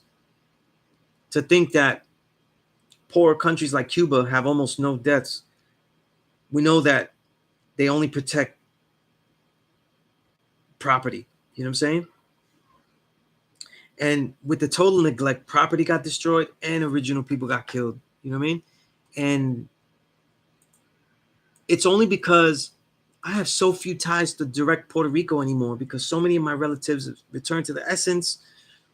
I'm not in always direct contact with my family that's here, that's very in tune with over there. So I don't know how many people I lost or got homeless and things like that. But just to hear of people from the country you're coming from, that many people return, those tragedy. And the last straw that got me frustrated was, he goes on there, son of a bitch goes on there. It starts saying he's the original man. He's the true and living God. I'm just a Puerto Rican. If you're so true and living, though, and you make rain, hail, snow, and earthquakes, though, well, what happened to Puerto Rico and Hurricane Maria? See, ha, you know what I'm saying? Like, basically laughing. And then there was a comment, and I don't remember exactly how it went, but there was a comment where I had a little confusion. I was saying, because my old earth, my mother, who returned about that time, not from the hurricane, she just returned, brain aneurysm. Around 2017, she returned. And in that confusion, he basically was like, well, the way he wrote and the way he continued to write was basically saying, like, if you're so true and living, well, haha to you and the Puerto Rican fatalities, that's what happens. And in the confusion, I said, listen, my old earth returned, you know what I'm saying? And I didn't say, like, yo, don't keep my mother's name out of this. Like, don't be, you know what I mean? But it was like, well, that's what happens. You know what I'm saying? And he would consistently go, well, say hi to your mother for me. I said, listen, my mother returned to the essence, though. You know what I'm saying? He goes, say hi to your mother for me, and continue to do that. Continue to say it like, is divine. It's a divine prophecy or the reality of the true God that he is, that she returned and that all of these people in Puerto Rico returned. You know what I mean? And then that was it, though. I was like, you come to the school, you either show and prove that you're the true and living God and you apologize to this shit, you're going to get broken off. And I was like, you come through. You know what I'm saying? And people know I'm a man of my word. I never jump nobody. My brothers that do Kung Fu, they don't need to jump me. They don't need to jump in. And I was on the video, and If Mega recorded me saying that to that effect. I said it. I think I said it more comedically, and it aired, and people, people mainly with it, and he was saying that, but I felt bad about it because that's not the Marshall way. That's not what I was taught. You know what I'm saying? That's not what Seagung Bobby Whitaker taught me. That's not the peace that he taught me. You know what I'm saying? And a man of word that I am, a man of the written word, a man of the spoken word, that I have so many ways to fight back, though, it's unnecessary. And I felt bad about that. Not bad because I said that to him, but honestly bad because I had to go to that level. You know what I'm saying? And I told Mega, Mega, just please take that off. You know what I mean? It has some good understanding about other topic, but just take it off altogether because that's not what I'm about. Everybody knows that if you give me the business, I give you the business. You know what I mean? And when I go to places that might be a fight, I come to fight. I come ready to fight. I leave the polo at home. But I'm not going to let anybody take me off my square, and I left it like that. I took it off, and then it became quiet though. COVID became a thing where like I'd occasionally be on the Allah School of Mecca page. I start doing it here, and the troll is not really on my page and shit like that. The last troll incident was him trying to really get on me. This motherfucker calling me swine yes and shit like that. Like, it's funny, man. It's funny shit. It's funny shit. You know what I mean? And like I said, I don't really have to tell anybody what would happen though if they came to my face with so much disrespect, because we really know I don't have to say anything, and I have the honor of that because people know that I've never given them disrespect. I've never given people disrespect. You know what I mean? So these are the origins of the troll. And I did some digging after that. And I find his page. Finally has a YouTube page. This is after he's making at least 5 Instagram pages I had to block. You know what I'm saying? 5 of them. Because he's just trolling. And I don't care about the troll. Do what you want on your thing. Say what you want. You can make up a page and say whatever you want. But he's writing on my post and shit, saying things that, crazy. I don't have time for that. I don't have time for that. You know what I mean? This is not even legitimate. Like, if somebody wants to argue me about an artist or tell me what they think about it, or let's say if somebody read my book and said, yo, Sunez, I really disagree with what you said about this. That's beautiful, man. That is beautiful. Come and tell me what you think and everything. You know what I mean? I had a whole thing. Let's say J. Cole, very respectable MC. I didn't write about him, and I give my reasons why I didn't write about him. One of them being that he don't need to be written about my book, and there's no innovate. And second, that there's no innovations that he's given throughout this era that makes him necessary. He just he's somebody that crossed over with quality hip hop, but in the context of all, it's very middling. It is what it is.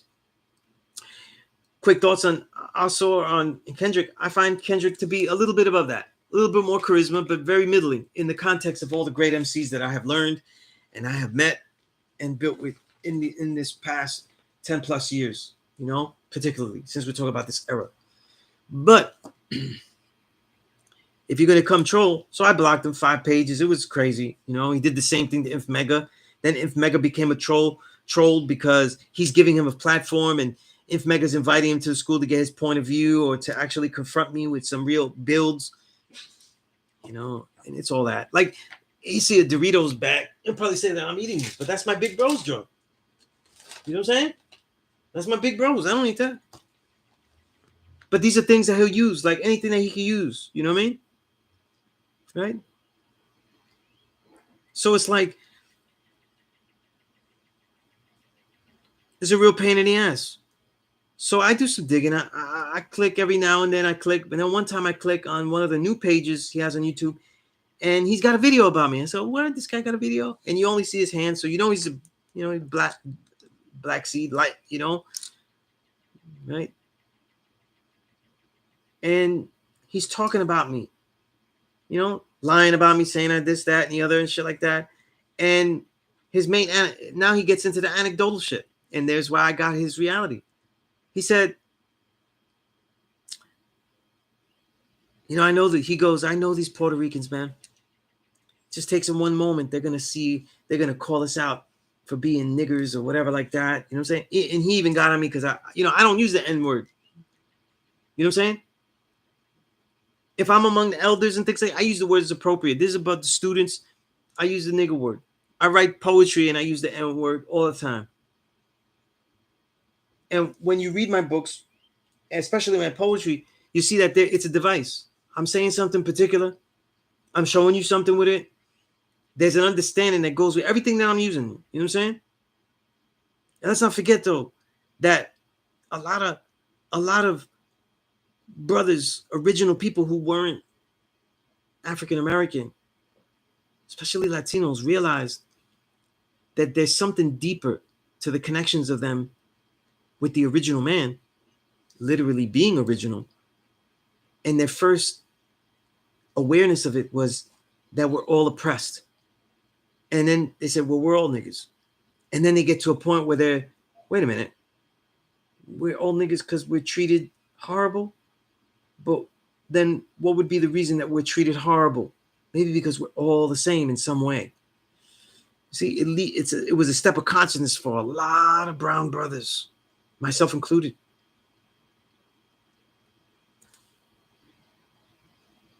So he's saying these things on his videos. I shouldn't be using the N-word, shit like that. I'm disrespectful. I get a universal breakdown. But then he says this thing about, he had a woman, and she's Puerto Rican, and she dumped him and said some vile racist things to him. There you go. Got nothing to do with Sunez. Got nothing to do with Sunez, you know what I mean? It was, just like Teddy Pendergrass, you know what I mean? It's all because of a woman, So he sang with the Harold Melvin and the Blue Notes. It's all because of a woman. If I did like a Ghostface video, I'd be talking shit against him. I'd be doing it with that song. You know what I mean? It's all because of a woman.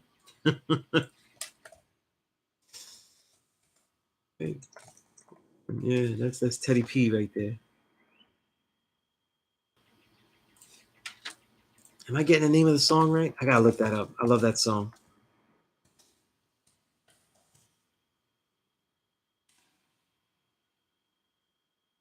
Why did I look? Yeah, I got this album. This is the To Be True, 1974. Right?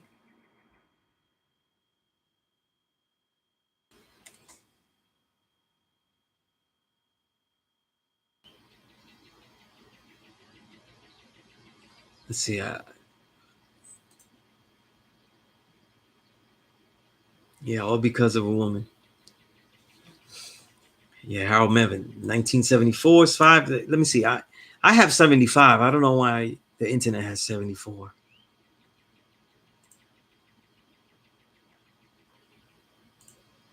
See, this is right now you're seeing how the particularities of music though. This is why I was, Yeah, I got 75, man. I don't know why they were giving 74. But anyway.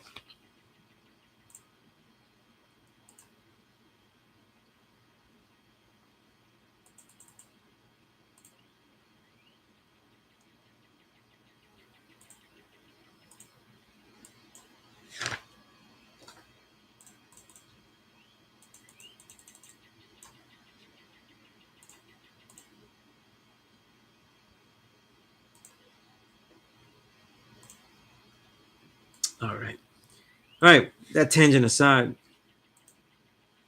But so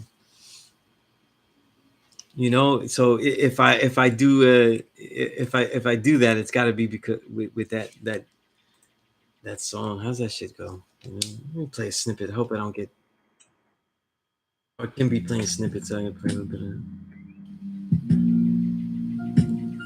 Yeah, do my ghost face. It's like they trying to troll me, Teddy. I feel like that, right? Where's Teddy? Where's Teddy? We gotta get to. Yeah. There he goes. It's good job. It's fat. Can't even. It's too funny to me. But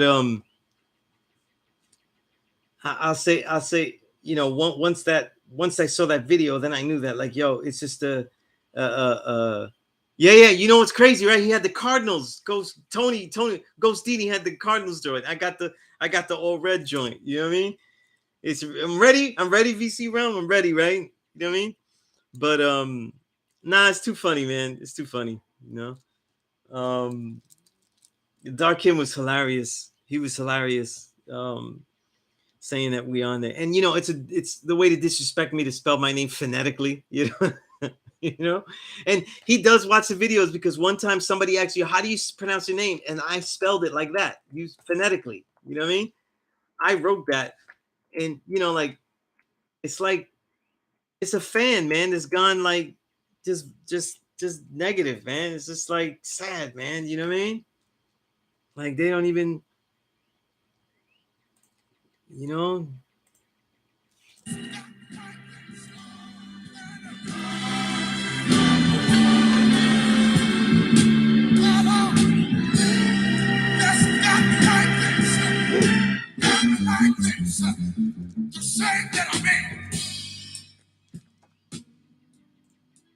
But you know, the whole that whole Four Devils thing, you know what I mean?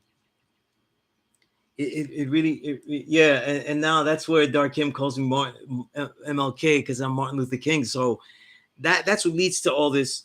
So I thought it was just like not as potent anymore. I thought like maybe he moved on, maybe he found himself. I mean, there's so many beautiful women out there, like, you know what I mean? Like, if you don't want to choose a Puerto Rican, you can find somebody else. Like, it really doesn't matter. You know what I'm saying? Right? It's okay to leave the Puerto Rican girls to me. Like, you know, like I'm good with that. But after I saw that video, then I knew that he's just a broken man. You know what I mean? And he's bachateado, you know what I mean? Like that bachata got him, you know what I mean? He's bachateado, you know, like he need to do that bachata album with the crying tear, you know what I mean? Songraulin, you know what I mean? But once that happened, it just became regular trolling. It was no good. It was okay.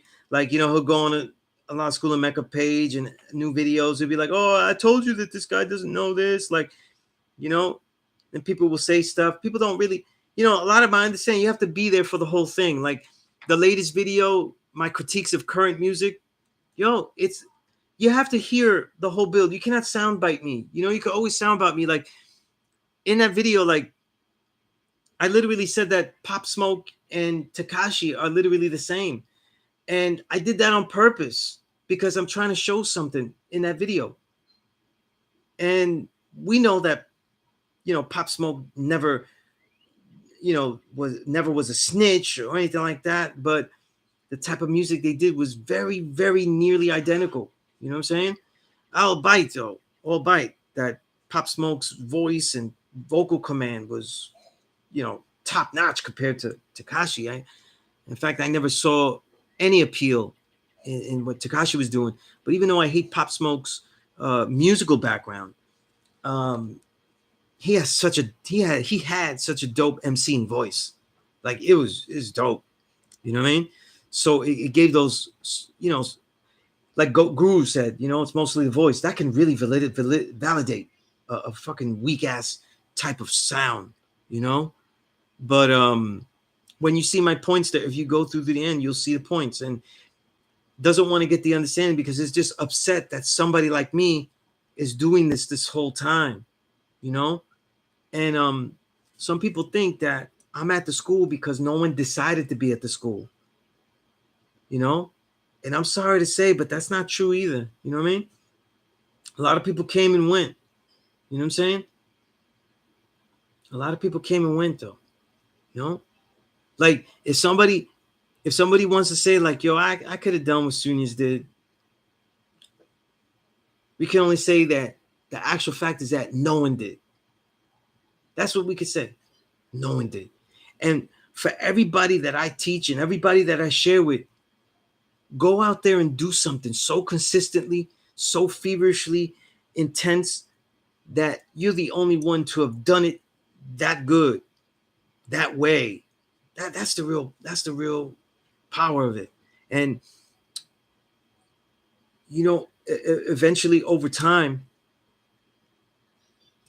the troll was really spending time attacking Inf Mega because he broadcast this stuff. So he actually, here's another thing, when the attacks weren't on me directly, he tried to contact Born Justice.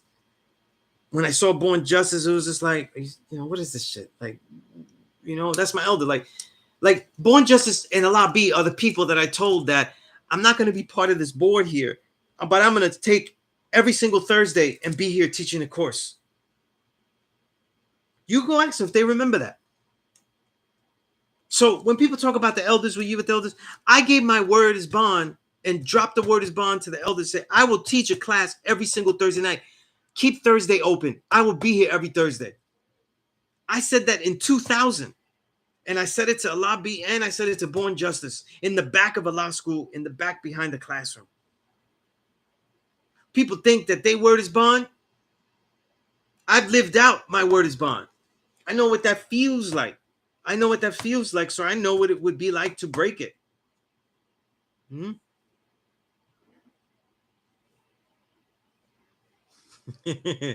yeah, Justice, yeah. He turned into that whole stand shit. Like, just ridiculous. You know what I'm saying? I've learned that over the years, many of the people that have been so angry at me, have walked out of my classroom, hated me and stuff like that, are the people that just were too scared to have love for me. They're too scared to love me. They're too scared to say, you know what? I was wrong about Boricuas. I was wrong about the understanding seed. The hatred is so strong that they knew that, yo, that's someone right there. That's somebody that has love and sharing love. That's somebody I could love. You know what I mean? As a brother. That's my brother. That's brotherly love. And I'm just not ready for it. People ain't ready for that. You think that the 85 is ready for knowledge? You think that they're ready to get brotherly love? Not ready for that either. You know?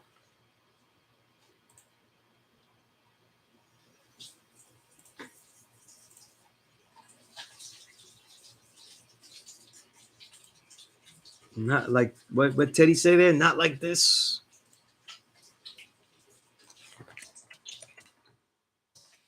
He said not like this.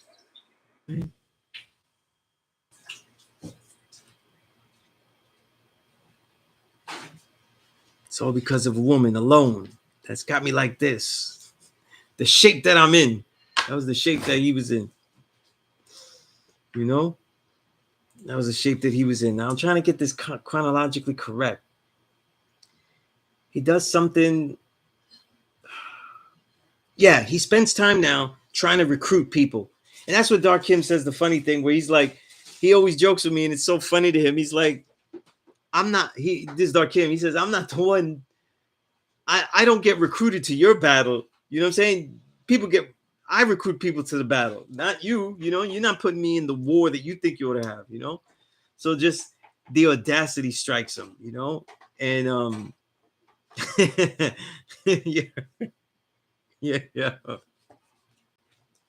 Yeah. It has a dartboard, you know what I'm saying? Somewhere. Dartboard somewhere. You know what I mean?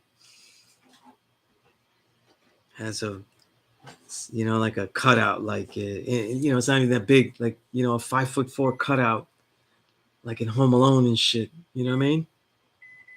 Right? Got me like this, right? Got me like this. 5 foot cutout, like Home Alone. Am I like this? Wing Chun? Oh, shit. But, so he tries, a major thing he was doing was then to try to recruit other people, try to tell other people. At first, it was the other YouTube commentators. But then he realized that the other YouTube commentators actually are not in this shit either. Like, they don't know anybody either. And then they go, well, I heard that he's really somebody in this. What if we got an email to him? How do we contact? Like, if you're going, how do you contact so-and-so? Then we know that you ain't in this shit, right? Method Man don't go, oh man, how do I contact RZA? Like, what do I do? Like, If only I could contact RZA. You know what I mean? Even you, God, don't have that problem. It's whether they get, they get what they want, but it doesn't mean that they have trouble contacting. You know? It's crazy. It's crazy. So I saw the elders. I saw Born Just. I said, listen, that's nothing. That's nothing. It's just trolls and shit. You know? So what they tell me? They tell me what they always told me. Just keep doing what you're doing. Right? I never had to talk to, my enlightened knowledge, me or anything like that. Call it, contact savior knowledge out in Seattle. No, nobody. I don't have to talk to anybody. I'm just like, yo, this is dumb. And then somebody asks me about it, then I tell them, like, yo, this is, this is the dumb shit that people doing. It is what it is. So his stuff wasn't working. He thought he found validated people on the YouTube. That didn't work because they're just as unvalidated as him. Not in the streets, not anywhere, just keyboard killers. Right? And then when he finally got in contact through some other people that would tell Born, right? Some people that might have hatred, things like that, and just know some people and shit. Then, you know what I'm saying? What's he go? What's the question? Born just tell me, well, what were you teaching? I asked him, what is he teaching wrong? And they're like, you know what I mean? I don't know. Darkim is like, wait a minute. You telling me that Sunnis eat swine? I've never seen the man eat any kind of flesh at all. Never seen him eat that. And a lot of brothers know, like, you don't see me eating in class, but when I was first teaching, I was, I was working 9 to 5, and I'd go get a meal at one of the either Strictly Roots when it was there, or Juice Bar, and get a meal there. You know what I mean? Yeah, yeah, polo degrees, right? They let me put the L's up. So they say, yo, he's using the class time to put the L's up. You know what I mean? By the way, the L's, when we put the peace sign in the L, that was for Rakim Supreme Shabazz Allah, aka Rudy Lowe. You know what I mean? We put that up to show that we're the gods in this. You know what I mean? Showing love and loyalty, going everywhere, showing love and loyalty in this great organization that we've been building with, that he was one of the founders of. You know what I mean? But people have been seeing me eat meals in the nation forever. They saw me feed my babies at the school. You know what I mean? Come on, man. Like, you're talking about something. I had my I used to bring my babies to school. There's videos of me, right? You see, I think on my own page, I got a video of me years ago teaching with my second born, my Alma, as a little baby just sleeping in the stroller, which is like the only time that she was ever in my class being quiet. You know what I mean? Ever. But because she'd be running around all day, running around while I'm teaching and just going nuts. But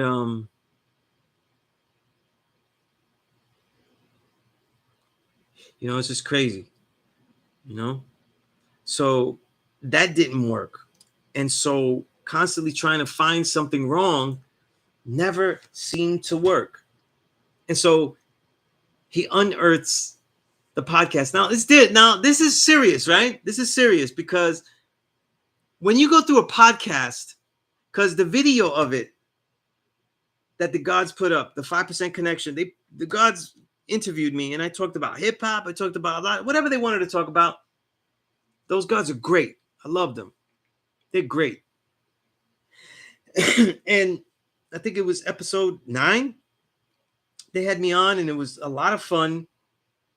And like in every interview I'm in, I talk consistently. I talk a lot. You know what I mean? It doesn't take many questions to get me going. And I was talking about the way I teach, and a teaching style that I have that is so blatant that a lot of people, that many elders of my nation use, and I use a lot. It is very Taoist. It is very Buddhist in nature. And I often use a negative build. In other words, I say everything I'm saying is true, but do not believe me. So in this sense, I flipped it and I said, when I got the knowledge, I didn't just believe it. I never believed it. I had to make sure that it was actually true. And then it was right.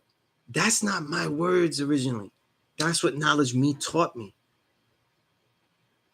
Knowledge me said, this is true because I proved it. Now, Sunez, you have to go prove it and make it true for yourself like it's true for me. As a student, you can trust me that I will show you reasons and science and proofs that of why it's true. But until I do that, and until you find even more, it isn't true to you properly. So I was saying, do not believe it. This guy goes through the whole thing. And mind you, this is at the end of the video. This is at the end of the podcast. So this guy's going, he can't even, it's not even like he's watching it on video because for some reason they left it unlisted on the YouTube page. But on where it was at, Spotify, I think, it is listed and easy to find. He had to go through all of that. You know, he had to go through the whole thing to find that. And I'm like,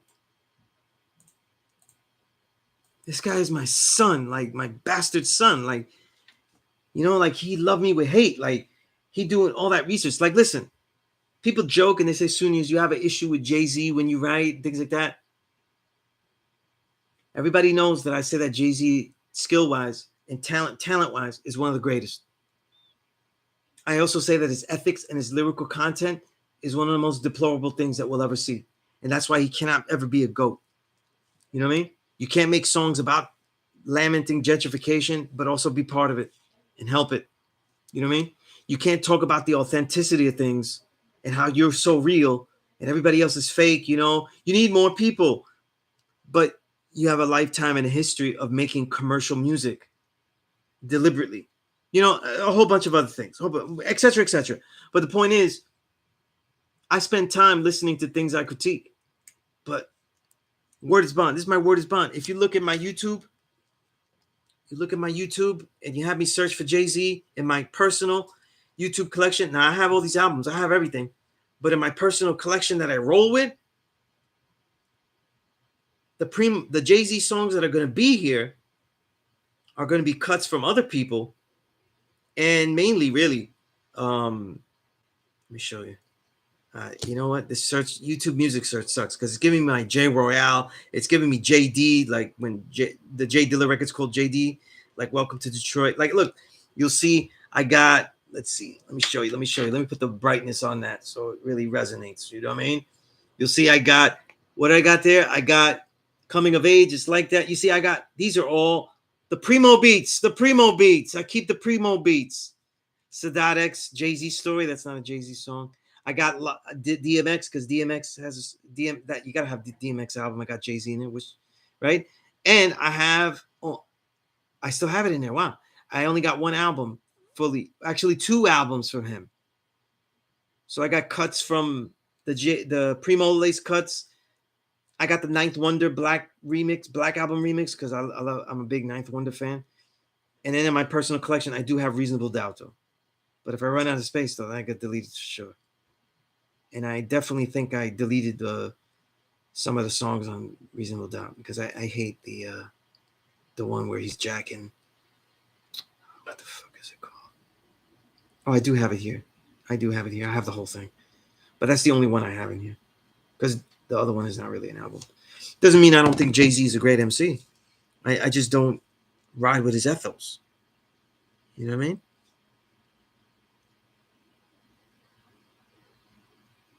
So I think that. Are you kidding me, EF? You crazy? You crazy? Wait a minute. Cash or casket. So you can't see. You got the what YouTube music offers you, but then you got my uploads, my personal collection. What are you talking? What? You think I don't have that in there? Look at that. You gotta delete something to fit that. By the way, speaking of this though, I wrote about this album already in my next book. But EF, I never told you that what's the song here? Waterfront. Those cuts on the beginning of Waterfront are addictive. I love those cuts at the beginning of Waterfront, man. My goodness. You know what I mean? But the point is that like this troll goes above and beyond, and he takes my words and he goes, the original man is the Asiatic black man who is the true and living God. I think I called the whole knowledge. No, I called the whole knowledge degree in 1 to 10. And he goes, and then I said, I never believed it. And then of course I go later that I always have to show and prove it. I never believe it. And he just loops. I never believe it. I never believe it. I never believe it. I never believe it. But it's authentic recording, even though he's actually looping my I never believed it, like oh man. So I didn't even know about this. Apparently Dark Kim was making jokes about this because Dark Kim was the one that was presented with this, because he's like, I found it. I found how he's a devil. And he makes a little YouTube snippet of that. And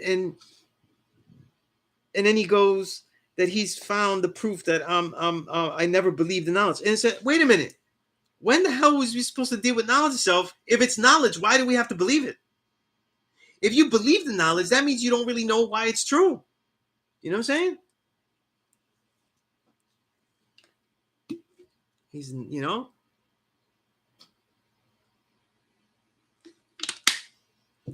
So when this fool captions that shit, I'm like, yeah, I never believe it. I will never believe that the knowledge degree is true. I will always do things to know that it is true. But of course, he's going to cut this up too. You know what I'm saying? Wait a minute. He's going to cut it up. If it's video, make sure shit is fly, right? You know what I mean? And it's like the devilishment is on another level, super scale devilishment. You know what I mean?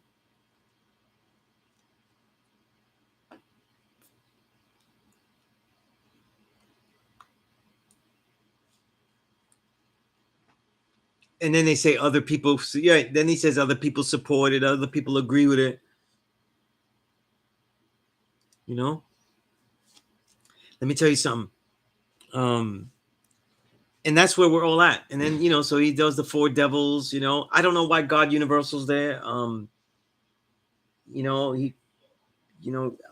Hopefully he is explaining like what stupidity led them to, because like I said, I disagree with many things he says and does, but you know what I'm saying? That's something that if it's out there, I'm going to build on it as a matter of fact.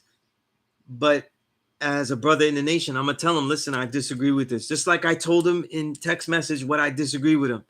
And it's other things unmentioned because that's between us. But that's what got him to block me and everything, But like I said, I've been here. Man, I've been in this, what I mean? And it's just pathetic. And I wanted to give more of a raw, real side because for me, once he disrespected my old earth, though, you know what I'm saying? Like, that man could only come up here to my face, though, and has to immediately apologize immediately before I even care to hear anything he says, because he hasn't proven anything. And to think that you have the audacity that you're going to come into a law school and think that you could run out things that it's never been your home. You've never been there. You know what I'm saying? You think you know the classroom? I bet you wouldn't even know which is the men's or women's bathroom in there. You know what I'm saying?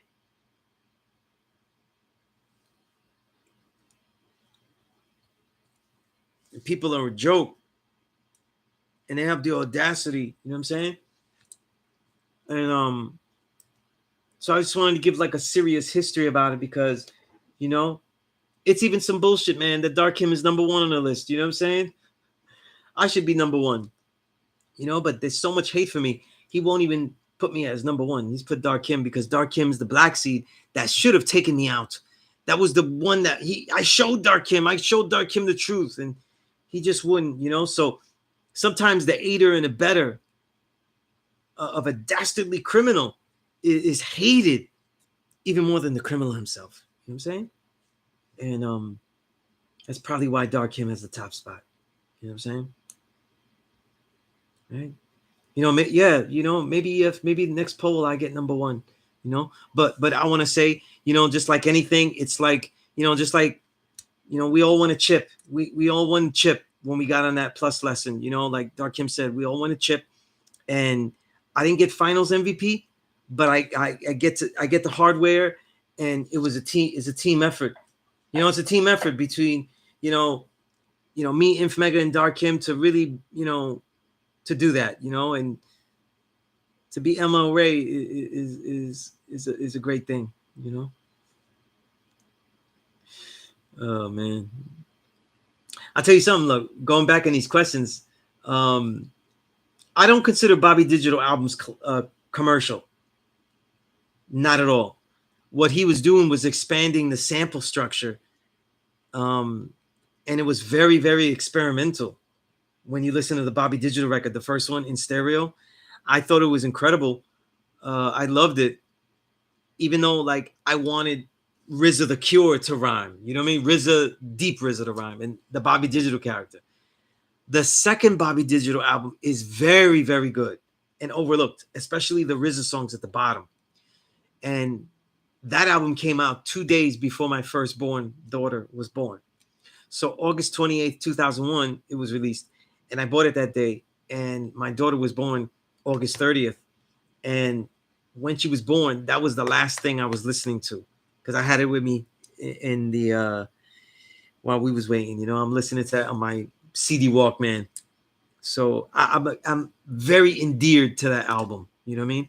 So even the original album CD, I have it next to pictures of my oldest daughter, because I associate that album with her. But even in my most unbiased look at that album, I thought that was the peak of Bobby Digital. I thought that he, after that, Birth of a Prince had some really great songs, but after that you were going to get a lot of bad songs mixed with great songs, which is Birth of a Prince is such an imbalanced record. There were great songs, of course, at the bottom when he's like really RZA. Bronze Nazareth beats are, you know, where he shines on them. Birth of a Prince. I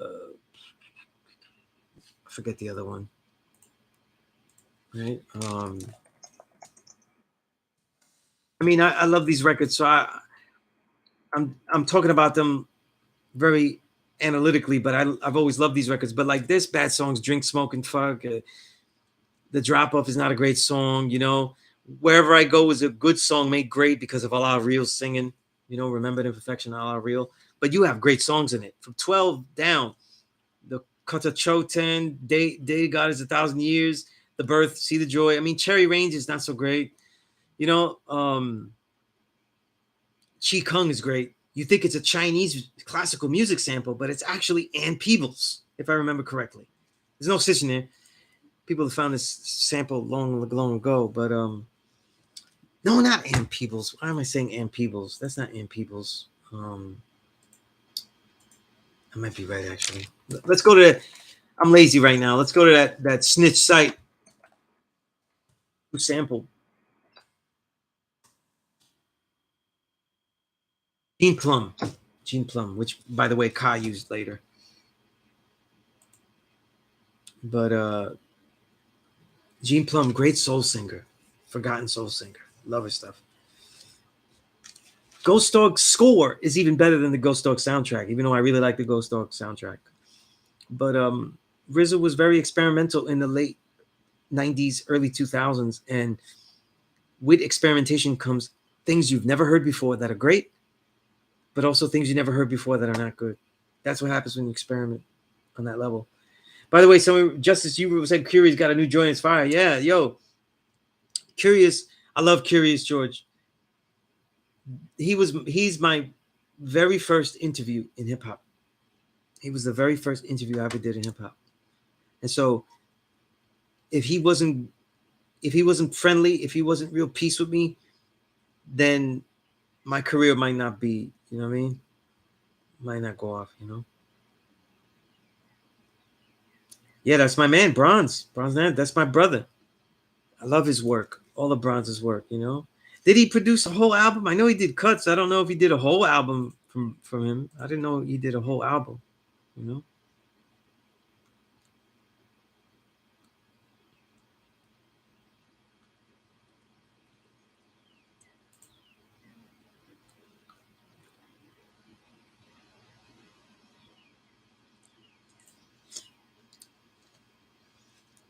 Yeah, Casablanca. That's Noah the Floods peoples, and that's the god. That's his peoples. Yeah, very idiosyncratic flow. You know what I mean? He makes dope music, breaking all the rules, because he's not in any kind of pocket on a lot of songs. You know what I mean? But very dope, very dope. I like him. You know what I mean? But I said I'll be here till 7 though. I guess I'll go up till 8 since we're talking about hip hop and shit like that. Anybody has a question about this stuff? I shared all this because it becomes an issue, and some of the guys want to talk about it. What we do about it, stuff, and whether we do something about it or not. It is what it is in the real world, and people will and continue to say things about me, and a lot of it will come from jealousy. That just as I get people that really show real love to me, that there's people that are gonna have the opposite polarity. You know what I mean? I guess it's all the balance of things. You know.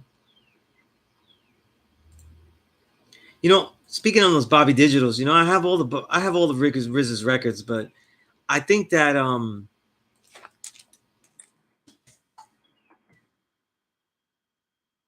they just got weaker and weaker, the Bobby Digitals. So I'm glad that he didn't do it with this new one, because the new record that he has, I really, really enjoyed it a lot. Absolutely enjoyed it. You know. I do searches here, and it doesn't.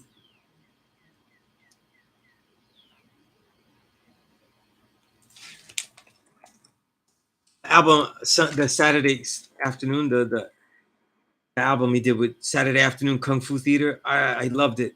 I loved it. I think it's great. You know what I mean? Um,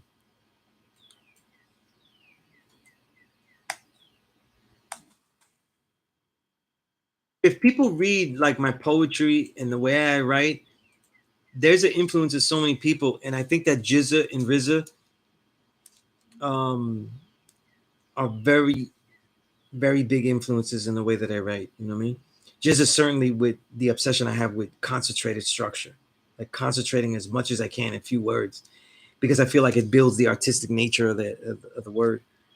You know? Yeah, Wavy the God. That's good people. Great producer. Wavy the God. Yeah, definitely. He could do no wrong. You know what I mean? Yo, Spanish Ran. My man Spanish Ran. The whole crew of the church that he produces out there. Spanish Ran. There's a lot of guys. You know what I'm saying? There's a lot of guys. In my next reel of 2020 book that will come out at the end of the year, there's a huge producer list. You know what I'm saying? Like, it's huge. There's a lot of guys. You know what I'm saying?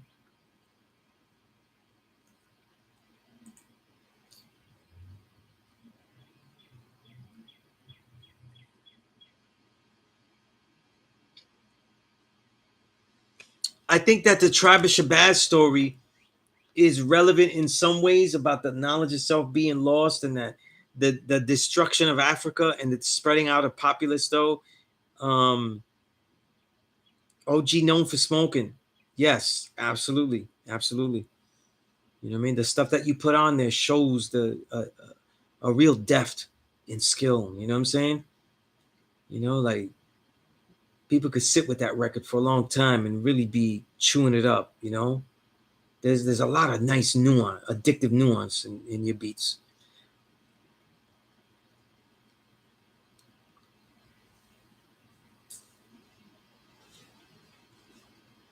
Yeah, yeah. But it's sad, you know what I'm saying? But like, yo, that's just the way of the world. Like people, people that are that's social media today, like when I saw people that were doing things and I felt like a tinge of jealousy or something like that, I looked at myself and I was like, yo, I'm not on it though. What do I have to share that's unique, useful? And I go in, you know what I mean? Like, you know, when you do this though, once you get rid of the concept that people will make money that don't really deserve it and are straight trash, then you could get beyond it and then realize that whatever other kind of like, you know, issues that you feel, um, then you could get beyond that. You know what I'm saying? Like then you know it's all you, what you're doing and not doing.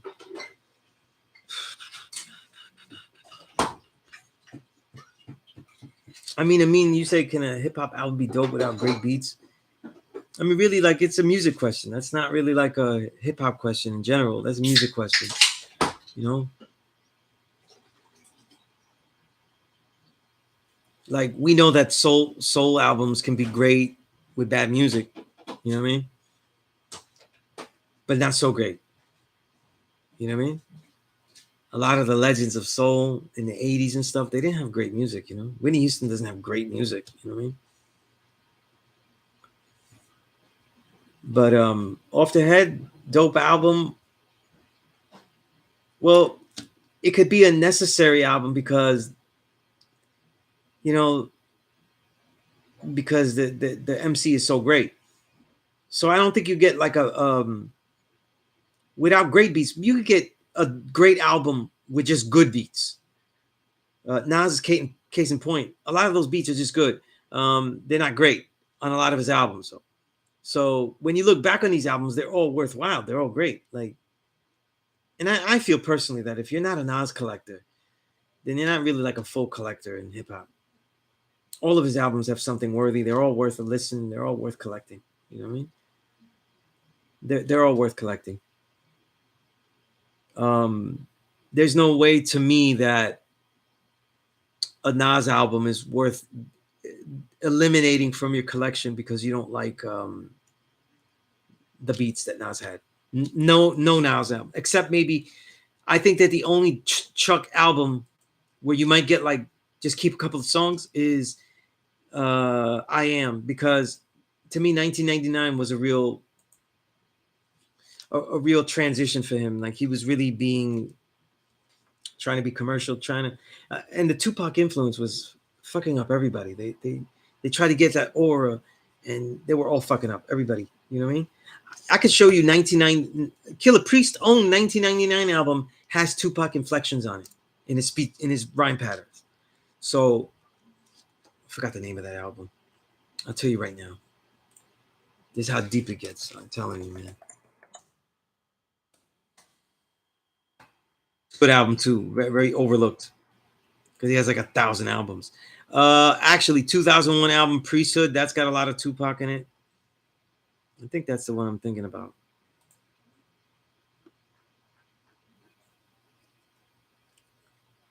Yeah, Priesthood, View from Masada as well. You know, but they're not. Especially Priesthood is not whack. View from Masada is a little disappointing, but then he burst back. Killer Priest has one of the greatest runs in the 2000s that you will find. The Offering, Behind This. We could put Black August in there too, but from 2007 to 2010, because then he had a gap till 2013. But that Offering, Behind the Stained Glass, The Exorcist, Elizabeth, those are great albums. Those are really great albums. But anyway, I digress.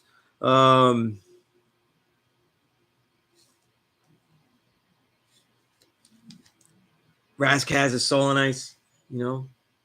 Other Razzcazz albums, they're essential listening. They're such great MCing, you know. Like Hip Hop Is Dead is not a great Nas album as far as like beats. It's just some really good ones. And yet that's, to me, top-notch MCing to have in a collection. Like, why would you just throw it away in your collection? Like, you know? Right. But and you're very welcome, OG Known for Smoker. Very welcome. Yeah, Shanghai King, I'm actually a fan of that. You know what I mean? That broken flow, the way he's inflecting and forcing each inflection, Like RZA is inflecting on the offbeat. It's such a dope style to me. Like, you know, like for example, like Justice will see this. Like when we did our song, and I wrote this in a poem, and some of the lines I wrote a long time ago, and I added new things. That's how I write. Like a lot of songs, I have so many things I've written that I'll use other lines that I've used or have in my crates to spark new ideas. And like I've always defined like my most simplest definition of hip hop. I always say it's the oppressed talk over break sound walk. That is written in the delivery of where RZA would say, because RZA would say the oppressed walk, talk over break sound walk. So like you're getting deep inflections on talk and walk, but you're also getting bottoms out on oppressed and break. So even though break and talk are not really like internal rhymes, the way he rhymes, he forces almost an internal rhyme structure by the offbeat, you know? And it makes it rugged. It makes it like he's punching towards you, you know? If you listen, Riz is punching towards you when he rhymes. It's very, very rugged. That's what makes it rugged. I think that's fucking dope. You know what I mean? I'm very influenced by that. You know what I mean? Because I'm not a great MC. So when I think of a flow and stuff, like I think it's most forceful and says what we have to say. Like a lot of times his ideas come into my head, you know? Yeah, if you said I questioned the knowledge degree in the 1 to 14 because he was a savage, do you think that was referring to Musa the devil? This case, no, devil. And you talk about the wisdom degree, not the knowledge degree, right? About exiling the devil, having it teach the devils.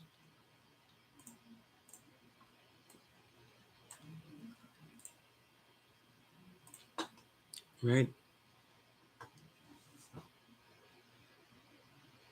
But yeah, that's not referring to Musa. Musa's entire description is in being a half original man. That is his entire description. That says everything you need to know about the mentality of Musa. You know what I mean? Right? So he goes, because he was savage, a person is a savage who has lost all knowledge of himself and is living a beastly way of life. That the context, EF, is how you would know. If he's a savage, they define savage, and then now you know it couldn't be Musa because Musa's teaching him. So Musa hasn't lost the knowledge. It's the way he's teaching it that makes him half original. And he becomes a prophet because the way he's teaching him is going to force the reality and is going to lead to the reality of the devil, the devil ruling, you know?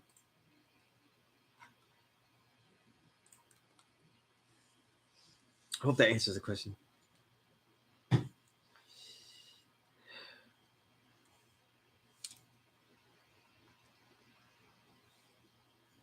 Justice, I honestly think cancer, jealousy, the way you build your energy, the way you connect and rep the nation and hip hop culture. In the words of Eddie King Jr., they just hate me because they ain't me. Yeah, apparently, you know. I'll tell you this, though. It took a lot of work to be me, though. You know what I'm saying? It took a lot of work to envision the type of person that I intended to be. But when I made my name Sunez, that's exactly what I put in the work to be. You know what I mean? Yeah. One of the early interviews I ever had, though, was of a great legend was Killer Priest for View from Masada album, you know? And he was he's a great guy. I've interviewed Killer Priest on occasion, but they're very short interviews, not really in depth like I like to do, you know?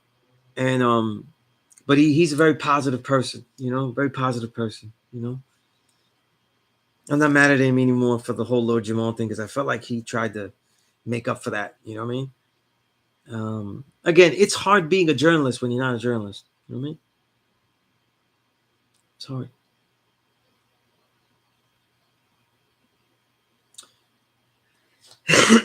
You know what's funny? You know what? There's no coincidence in that. You know what I'm saying? You said my style Sunni's style reminds me a lot of Jiddu Krishnamurti. I'm a Jiddu Krishnamurti is very influential in my life. And the first book I ever read from him was what was it? Let me see. I forgot the whole. I don't want to say it wrong. He has so many books. I have a big collection. Uh, think on these things. Think on these things, and I was floored by it. You know what I mean? You know. But a lot of insights from him. A lot of the ways that he builds. These things have informed me. You know what I mean? Because remember, I was learning how to teach this, and I was teaching this and learning my style at the same time that I was learning Kung Fu, and at the same time that I was immersing myself in ancient texts. So a lot of these things developed and became what I am as a teacher. You know what I'm saying? Right. Yeah. You know, it's funny, Justice, you don't really like the RZA style. You know, I get why you wouldn't. You know, you have like perfect flow. Like you were born in the pocket. Like if you just you the way your voice, your tone, it falls right in. You know what I mean? A lot of people don't have that. You know what I mean?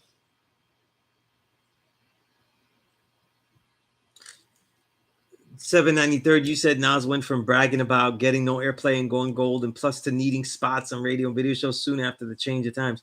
Yeah, yeah. I mean, he was doing. You know, I always bug out though because I think Nas's worst song though is "Hate Me Now." I think it's the worst song he ever recorded, and the only fair argument is if you put the Genuine song. You know what I'm saying? Because these songs are so awkward for him and everything. Like I only think that a few artists. I actually a very rebellious thought. That's really opinion. I don't. It has some measure of build that I could put to it, understanding. But I feel that even Biggie shouldn't have been doing commercial songs. I don't think that he was equipped for that like that. I think his charisma was ill placed in commercial type songs, you know, and everything that Puffy was making him do like that was really basically making him a hardcore heavy D. And I was ostracized in magazine media for saying this in 1994. This is what I was saying. So you can understand how I was blackballed. I was saying like, yo, he learned from him and he's just giving us a hardcore heavy D. And the reason I'm saying that is because if you listen to songs that I was exposed to first was the What, Machine Gun Funk. I'm forgetting Ready to Die. I really don't listen to Biggie that much. You know what I'm saying? It just bothers me so much. And it's not so much Biggie, it's the history I have with trying to make this point about Biggie being used to commercialize hip hop. You know?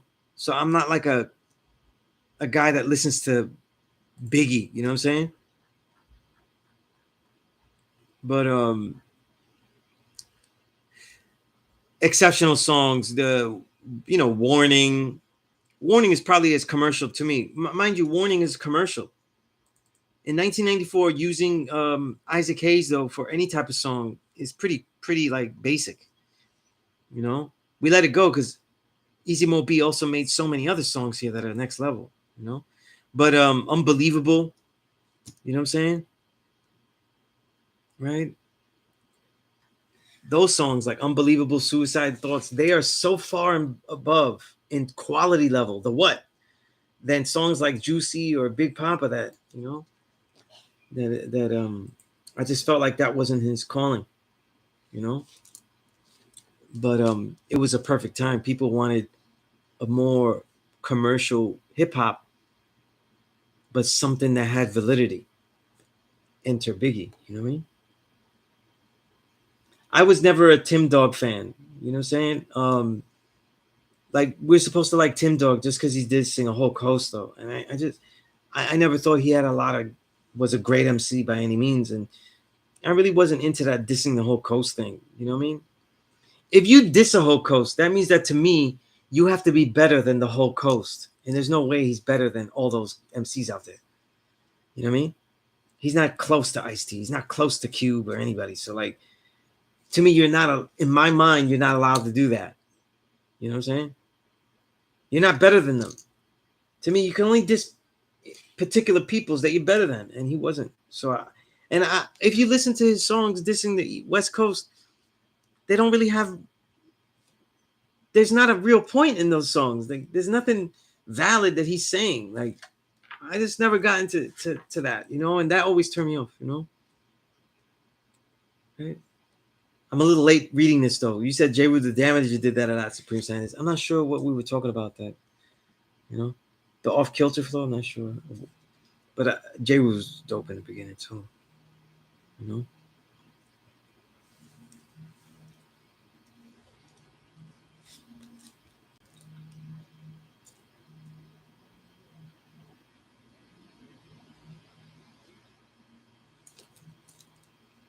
Well, when he said that, was he talking about Aaliyah, like Caramel Sister Jezebel? I forgot that line. Again, if you're quoting, if you're quoting Nas 1999, though, you'll find me in the dark here, because yeah, I just can't, you know. I remember when they made Nostrad, what was it? Nostradamus, and they remixed I Am songs with Doom beats, you know, Metal Fingers Doom, and I still didn't like it, mind you, because they mixed them bad and they just didn't go. You know what I mean? Like, Nas's flow is so different from Doom that it doesn't fit. You know what I mean? Yeah, well, you won't see me today. Oh my god, dude. You know, people look for no flaws. That's not always the best way to look at music in hip hop, because there's always going to be flaws and stuff like that. You know what I mean? No artist has made all classics. You know what I mean? No, none.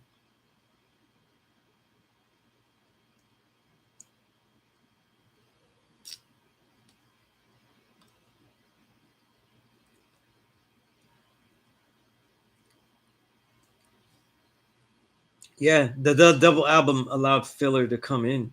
You know, I tell you this though, I thought that Tupac's All Eyes on Me had a lot of filler, but that filler to me is only musically, because it's not a musically consistent record. Like, it's not a great musical record as it should be. It's a very good musical record. Like, it has a lot of classic beats on it. But listening to it as a Tupac listener for what he's doing over the years, I don't see any filler in it, because all of those things are unique, and he had to say all these things. You know what I mean? Tupac becomes repetitive to us because there's so much posthumous material that is rehashing a lot of the same verses or similar verses, you know. But Tupac to me is absolute legend. I don't think it's completely unfair to compare him to Biggie. It has always been unfair, you know.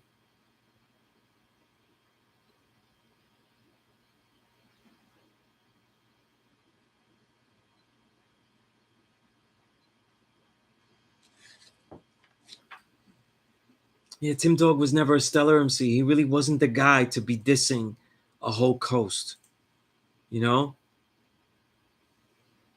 It's really not like.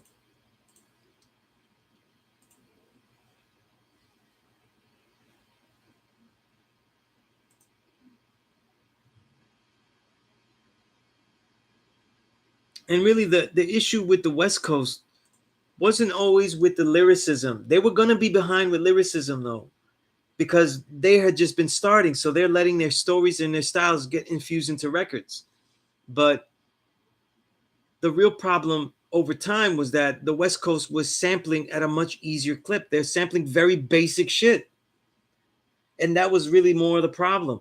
So when people go, "Oh, look, the West Coast is more commercial," that's because they sample easier shit. You know what I mean? Just you said, thanks, God. Yeah, no doubt. My rhyme cadence used to be trash. I run like I do because I write a freestyle on the metronome 4 count because I fear someone saying the beat is leaving me. Someone saying the beat is, yeah, yo, the practice, you could see it. You know what I mean?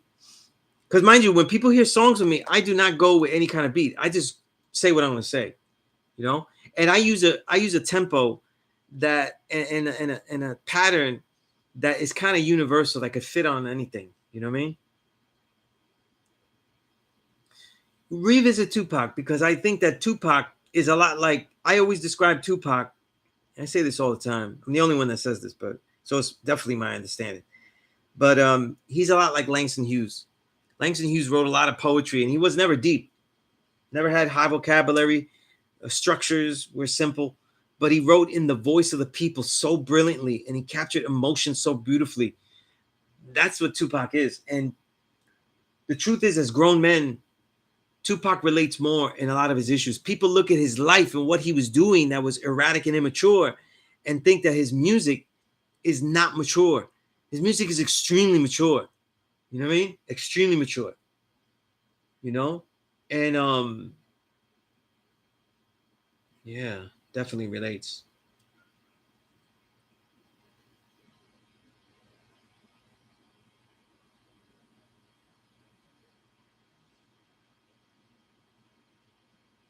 I liked Afura, especially the first album that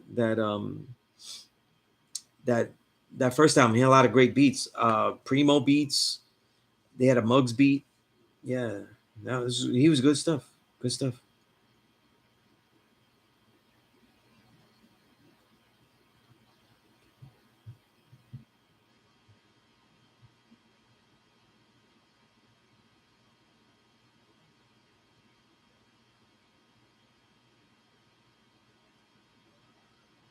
Yeah, I never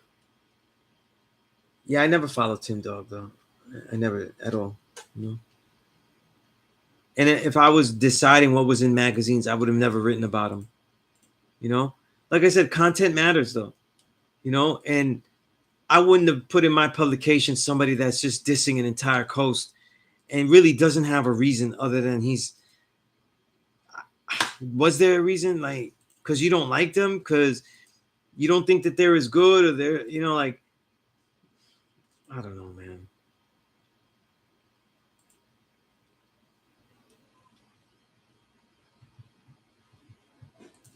When we talk about music, though, it's usually the other places from where the genre originates that come with the more appealing versions. Like the more commercial versions that are quality, not like the pop saccharine versions of salsa, but a lot of the more steady beat, backbeat, consistent, more commercial because they're very steady. They don't have a lot of change ups, syncopation, jazz elements. Is salsa from Puerto Rico, like Gran Combo, Willie Rosario, Bobby Valentin. Those guys, their bands were a little bit more steady structured than, let's say, Eddie Palmieri and all of them. And that leads to them being a little bit more commercial. So even though salsa developed in New York City, in the boroughs, right, specifically Bronx and Spanish Harlem, the more popular styles are from the bands from Puerto Rico. This happens a lot. You know what I mean? Doesn't mean that you go diss, like they would diss Puerto Rico, like, doesn't make any sense. Yeah. See, I liked Easy E a lot more than Tim Dog as an MC because Easy E had such great delivery. You know, great cadence though. Everything came out unique. It was very dope. Yeah, it's too bad. It's too bad. You know. But if he had a beef, if he had beef with Easy, he should have just dissed him. It's not like he couldn't think of things to diss Easy E with. You know what I mean? To say fuck Compton is corny. You know what I mean? Because he could have just railed on Easy E. And you know why those things happen, because they want to diss somebody, but they don't really know much about them. To make a diss record, you have to know about somebody. Isn't that the irony of something? To diss somebody, you got to really do your research about them. You know, that's why the troll, he's gonna make some great diss songs. You know what I mean? He starts rapping a diss song. You know what I mean? Soon he's saying shit. You know what I'm saying?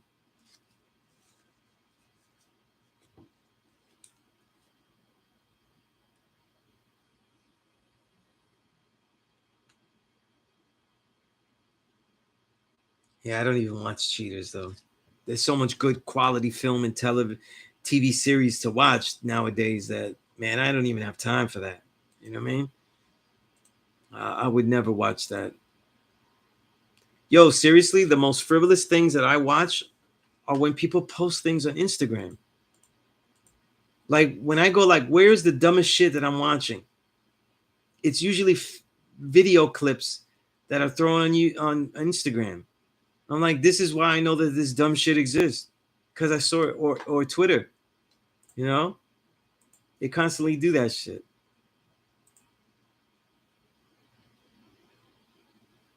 Malik, pearls next to pebbles, spoon against shovels, dictators next to rebels, and gods against the. Yo, you don't know Jizza, like that's a superhero for me. That's a superhero. I love the Jizza. He's one of my all-time favorites. And yes, Justice, I'm a Tupac is an all-time favorite, man. All time. You know? When I say my favorites, I never talk about the era that I really started to write in and really dominate, like 2000, definitely not 2010s on. So I keep them out of it. So when I name my favorites, it's usually like beyond. So it's like Rakim, KRS, G-Rap, RZA, Jizza, Raekwon, Ghost from the Wu, definitely. Tupac, Guru. These are really my favorites, you know. And go back to them and revisit them all the time. You know, and there's so many more, but I try to keep the eras that I cover out of it. I'm telling you who's my favorite.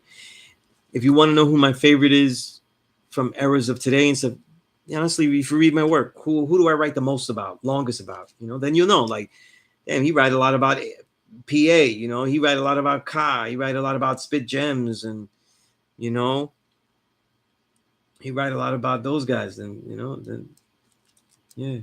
No, I love Ghostface Killer. I love Ghost. I love Ghost. You know. See, one thing that I we always go like, oh, I wish that they did this. I wish that they was dealing with the knowledge. I wish they kicked it more like this.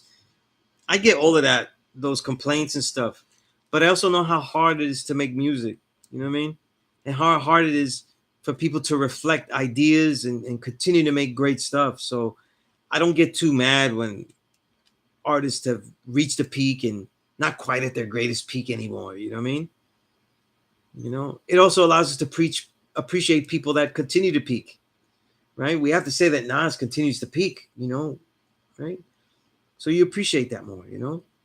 I don't think Ghost is peaking right now, but all of his last couple of records are all very strong. So it's like he peaked, and then, you know, like he peaked, and that peak was very high, like Iron Man, Supreme Clientele, then everything like Fifth Scale, Ghost D, you know, like not Ghost D, Pretty Tony. All of these are this high level, you know. And then in the 2000s, all of his stuff is still at a very high level, you know. It's very difficult to do that.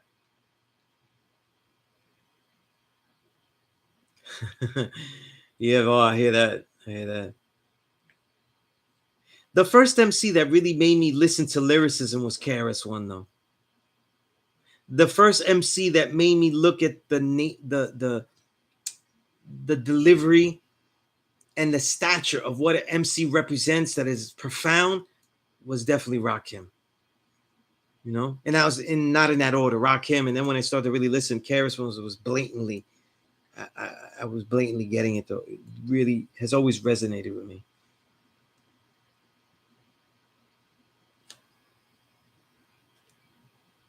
Yeah, nah, Tupac.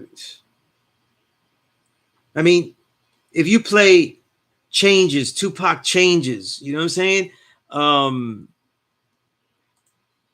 You know, as original people, if you play his songs and stuff, and if you don't think like, yo, we're still in this war, we're still warriors, ambitious as a rider, you know, fucking with the wrong nigga, like songs that didn't get that people, you know, that weren't even on albums, like Unconditional Love, Changes, the whole Me Against the World album, the whole thing, man, that's just classic of classics to me. Yeah, I'm a big Tupac, you know, big on Tupac. Mr. G1, peace, God. What do I think about the new subgenre of drill called sample drill coming out of the Bronx, where the beat combines a sample with traditional UK influence NY drill drums? I think that drill is very formulaic. I think that it reminds me a lot of actually what they were trying to do with reggaeton and add some samples to it. Trap was doing that too, where they had some really good music on it. You know, the drums are still trash and they add some new things. You're gonna see variants. These are all memes. Like I said in the latest Allah School of Mecca video, the critiques of current music. You know, drill and all that. These are all musics that it's easy to find a sample and put the shit on and make it dope. You know what I mean? But what'll set drill apart though is not so much the, even if the drums are, you know, continuously kind of whack and annoying, what'll set any kind of hip hop off is what you say on the mic. And does that kind of music promote MC unpredictability? New things to be said, different ways to say it, different flows and ideas. If it doesn't, then it's not good hip hop music. It's not music that'll promote that. And that's why I said drill, trap, all of that stuff. You know, to me, drill is just really like offshoots of trap. You know, it's all really the same. You know, you add a nice sample, it's like, you know. I feel also too that a lot of these are influenced by the great crime rhyme lyricists led by Rock Marciano, whose music has such great sampling.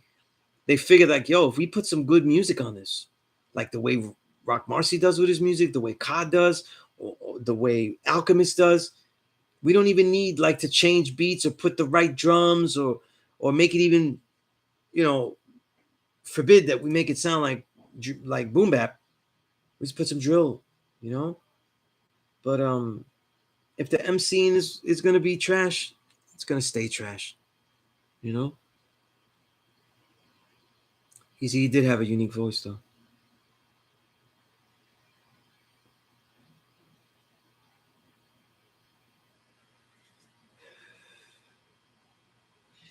You know, Supreme Scientist, that's what makes Ghost and Ray so great.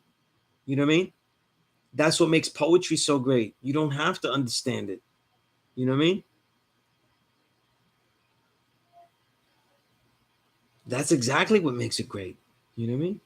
And I'm saying that from somebody that writes things that deliberately are not understood. Like, what if the references, like other lyricists that come out of the Wu fam that are exceptional? Like, to me, close to Stella, you won't find anybody close to it. Bronze Nazareth, especially if you just listen to Ekphrasis, you know, listen to Great Migration, School for the Blind Man. There's a lot of stuff that he says that people will not get, that have references and wordplay that is actually not designed. The latest stuff that he says in there that I'm getting because I'm actually the only one that knows the click like that. You know what I mean? And so, you know, this is what, when you get poetry on an advanced level, there's going to be abstraction to it. And I love that. I love that. You know what I mean? Yeah. Planet Asia does that a lot too. He does that a lot too. You know what I mean?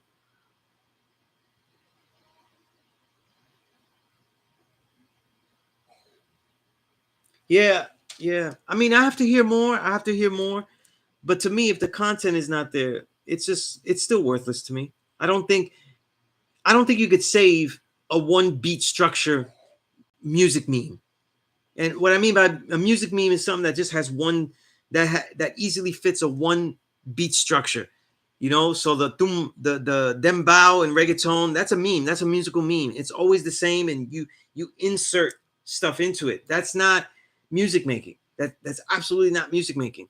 The drill is the same thing. It's the same type of beat style, and you're just adding stuff to it though. It's, you know, you threw vegetables. The samples, the vegetables. You threw vegetables on swine. You're not going to provoke. Is it going to provoke MCing of a different nature? And that's why I say it's not MCing that's conscious. It's MCing that's unpredictable. In other words, on this type of music, unless I know the artist individually, we don't know what could be said. With these kind of musical memes, you're only going to hear the same type of content. You know, it's something that even with boom bap, it had the potential to destroy boom bap because all they talked about was battling MCs, and it didn't, because the music continues to change and drums change and all of that. So everything in the hip hop framework can always start from scratch. Like there's no insert beat here. When you have musical means where it's insert beat here and then go from there, the lyrical content is going to be the same. You know, we hear chanting and shit like that. Fucking whack. Yeah, you killing with these jizz lyrics though.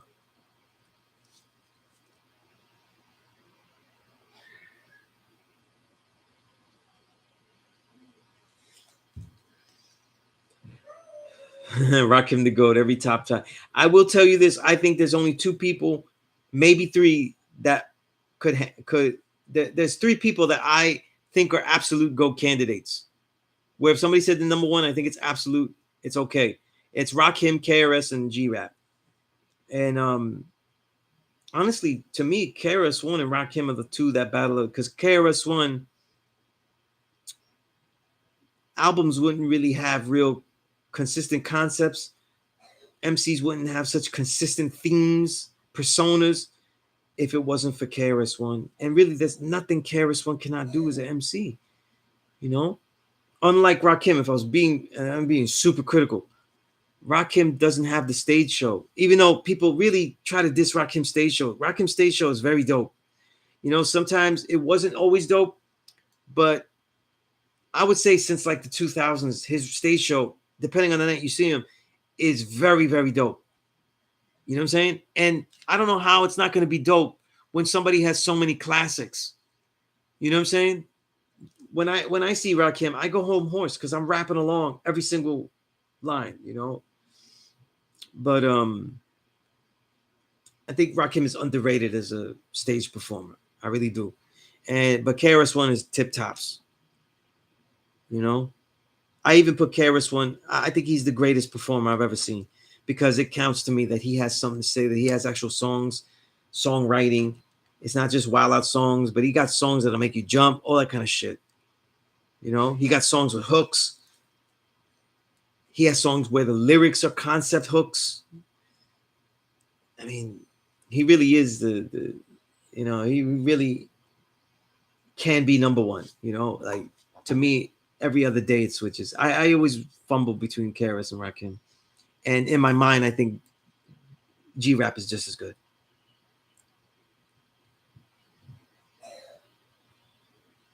Yeah. You know, Raekwon, what I love about Raekwon is that word usage, word coupling, the creativity of the word, using whatever word you want. That's real abstract poetry. I love it, though.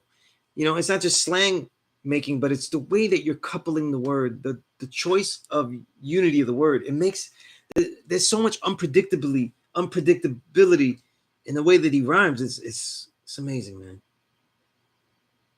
You're right, OG. The Me Against the World, man. Oh man, I played that so much, man. I love that album.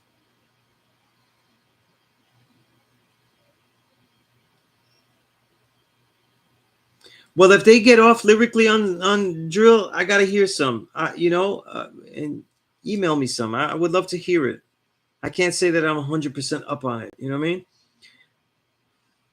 To me, all this is just trying to make, pedal stuff for the radio. You know what I mean?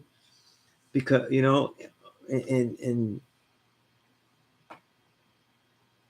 and just for niche markets that want to hear the worst of what we have to share. You know, people will argue no, but to me, I don't like comparing Pun with Biggie either. You know what I mean? Because a lot of the attributes are so similar that it becomes a Black versus Puerto Rican thing, and it's so annoying because Pun is greater to me, but it's a Dr. J. Jordan thing. Pun was watching Biggie.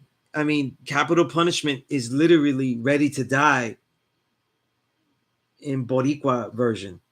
The same exact format. Even Fat Joe said it was. And when you are as talented as Pun, who, by the way, has better dexterity, like people go breath control. No, Biggie had better breath control. He'd probably go out on stage and have better breath control with his rhymes. But Pun had more dexterity.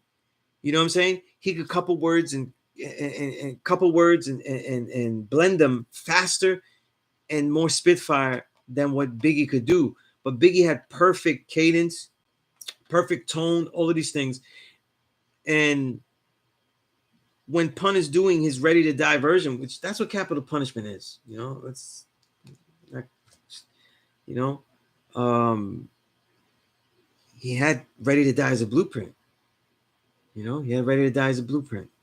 The truth is that no matter how much I think that it led to a lot of the destruction of hip hop commercially, that structure was something that Diddy made up. You know, he's the Yakub of that. That, you know, he Yakub that.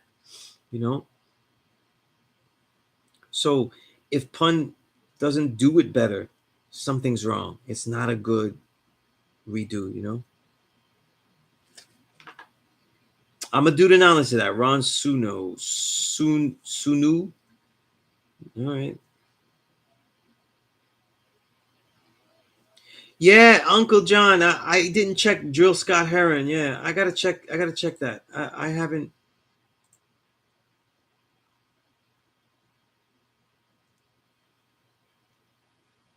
I have not heard that.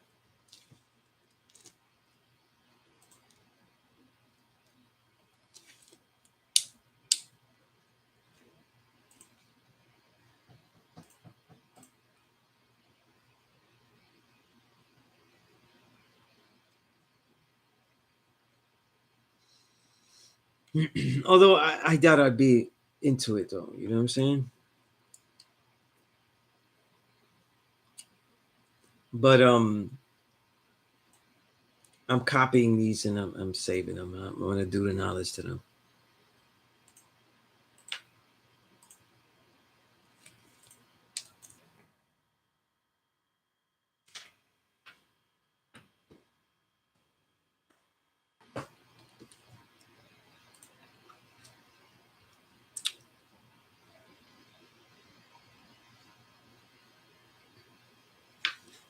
Yeah, who cares, Justice? Right?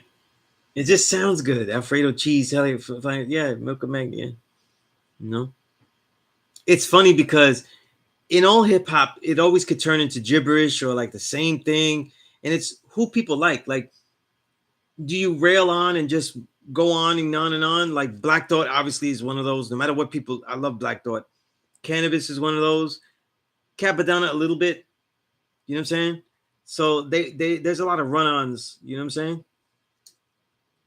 I think that I would probably say, thinking off the head, I think Planet Asia right now is the best blend of abstract poetry and consistent, like, and content that actually says something valid, like isn't just drifting off into only abstract. He's the best at combining that. You know what I'm saying? It's, you know, he's definitely mastered it. You know, a lot of the complaints people have about Ghost and stuff like that, he actually has mastered that, where you don't get those complaints, and that shows the development, the evolution. Yeah, yeah. EF, I always say that I think Asia's better now than he was in the 2000s easily. And you know, something happened after that Muggs album. He just went off, you know, like he became greater. It's so dope to hear. And that's what you expect if it's about writing and stuff, you know, people become better writers. Yeah, if you know what though, I saw my favorite Rakim show I saw at the Knitting Factory, and that's probably true. You know what I'm saying? That's probably true. You know, I have never met Rakim actually. I've never met him. You know, I've seen him live and everything, but I've never met him. You know, yeah. One of my greatest early interviews that really put my battery in my back though to like keep doing it was G Rap. He was so great with me. Um, you know, it made me realize I could do this. You know what I mean? Hmm. Nice.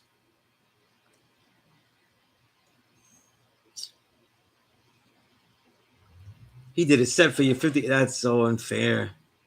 That is so unfair. Yeah. Oh man. But that's dope. That is dope. I'm sure he killed it too.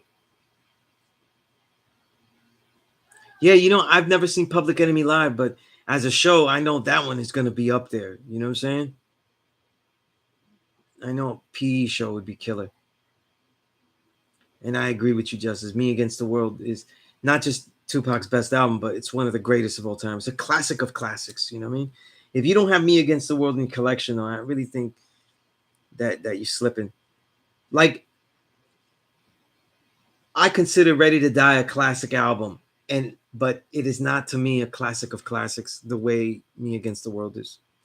You know, I just there's no way. I liked Yeah Baby, but not so much. The music that's the beginning of the era of the dark ages where the beats, hardcore music is more treble bass, more sloppy. You know what I mean? There's less sampling or no sampling, so you get sloppy, these synth riffs, like music with synth riffs that sound terrible. If you listen to Yeah Baby, it's filled with stuff like that. Bad musicians playing. That's what you get. People act like, oh, we can't sample anymore, we'll just make music, as if it was that easy. Look, RZA learned how to make his own music, and he didn't even make the best music. Common is a favorite of mine too. I love the way Common rhymes. I never liked Common. I never cared for Can I Borrow a Dollar too much though. I really started being a real big fan with the second album. I don't think Black Thought is underrated anymore though. I think people realize he's goat level. Goat candidate.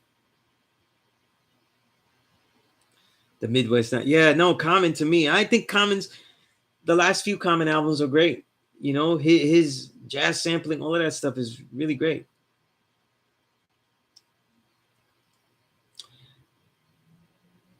I think it's great. I look forward to the hip hop museum. You know what I'm saying? Like, it'll have hopefully it'll have things that are valid and shit, and things that we can see. And this has been my life, so I could take my children to see something that to me I think I'm a part of. You know what I mean?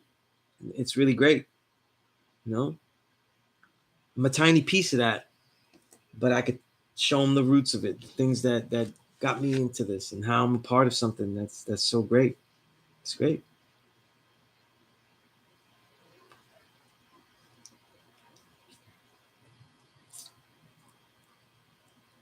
That's right, Justice. Let them know that history.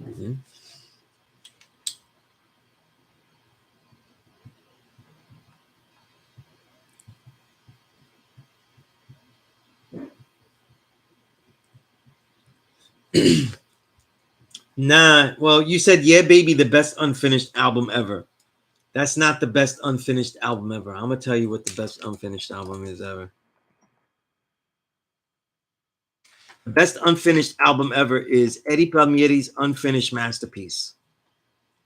The label literally took what they had from Eddie P and put it on vinyl, and because he didn't finish, they literally called it Unfinished Masterpiece.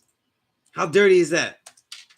There's nothing more good. Like, he's not, Eddie P, by the way, is still alive. So you ever hear that record, you won't really see that this album sucks. You'll be like, yo, this is a great salsa album. It's one of the many classics. Like, pretty much everything in the 70s from him is classic.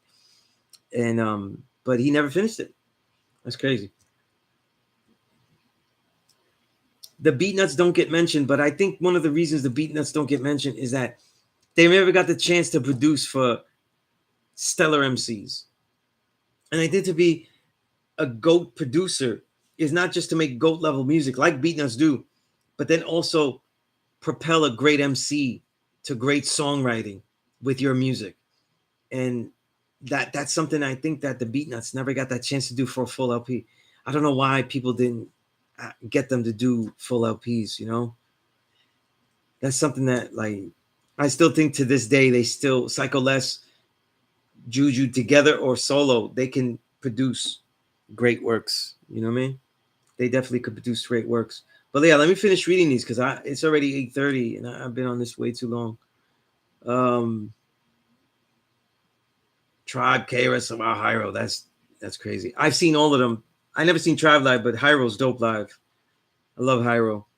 And I saw him here in New York too, so it was dope. Yeah, man. Oh, you're gonna love it though. Any 70s Eddie Palmieri album we would love, you know. Yeah. But that's enough of hip hop. My little girl's calling me. So I'm gonna let y'all go. And we'll build soon. All right.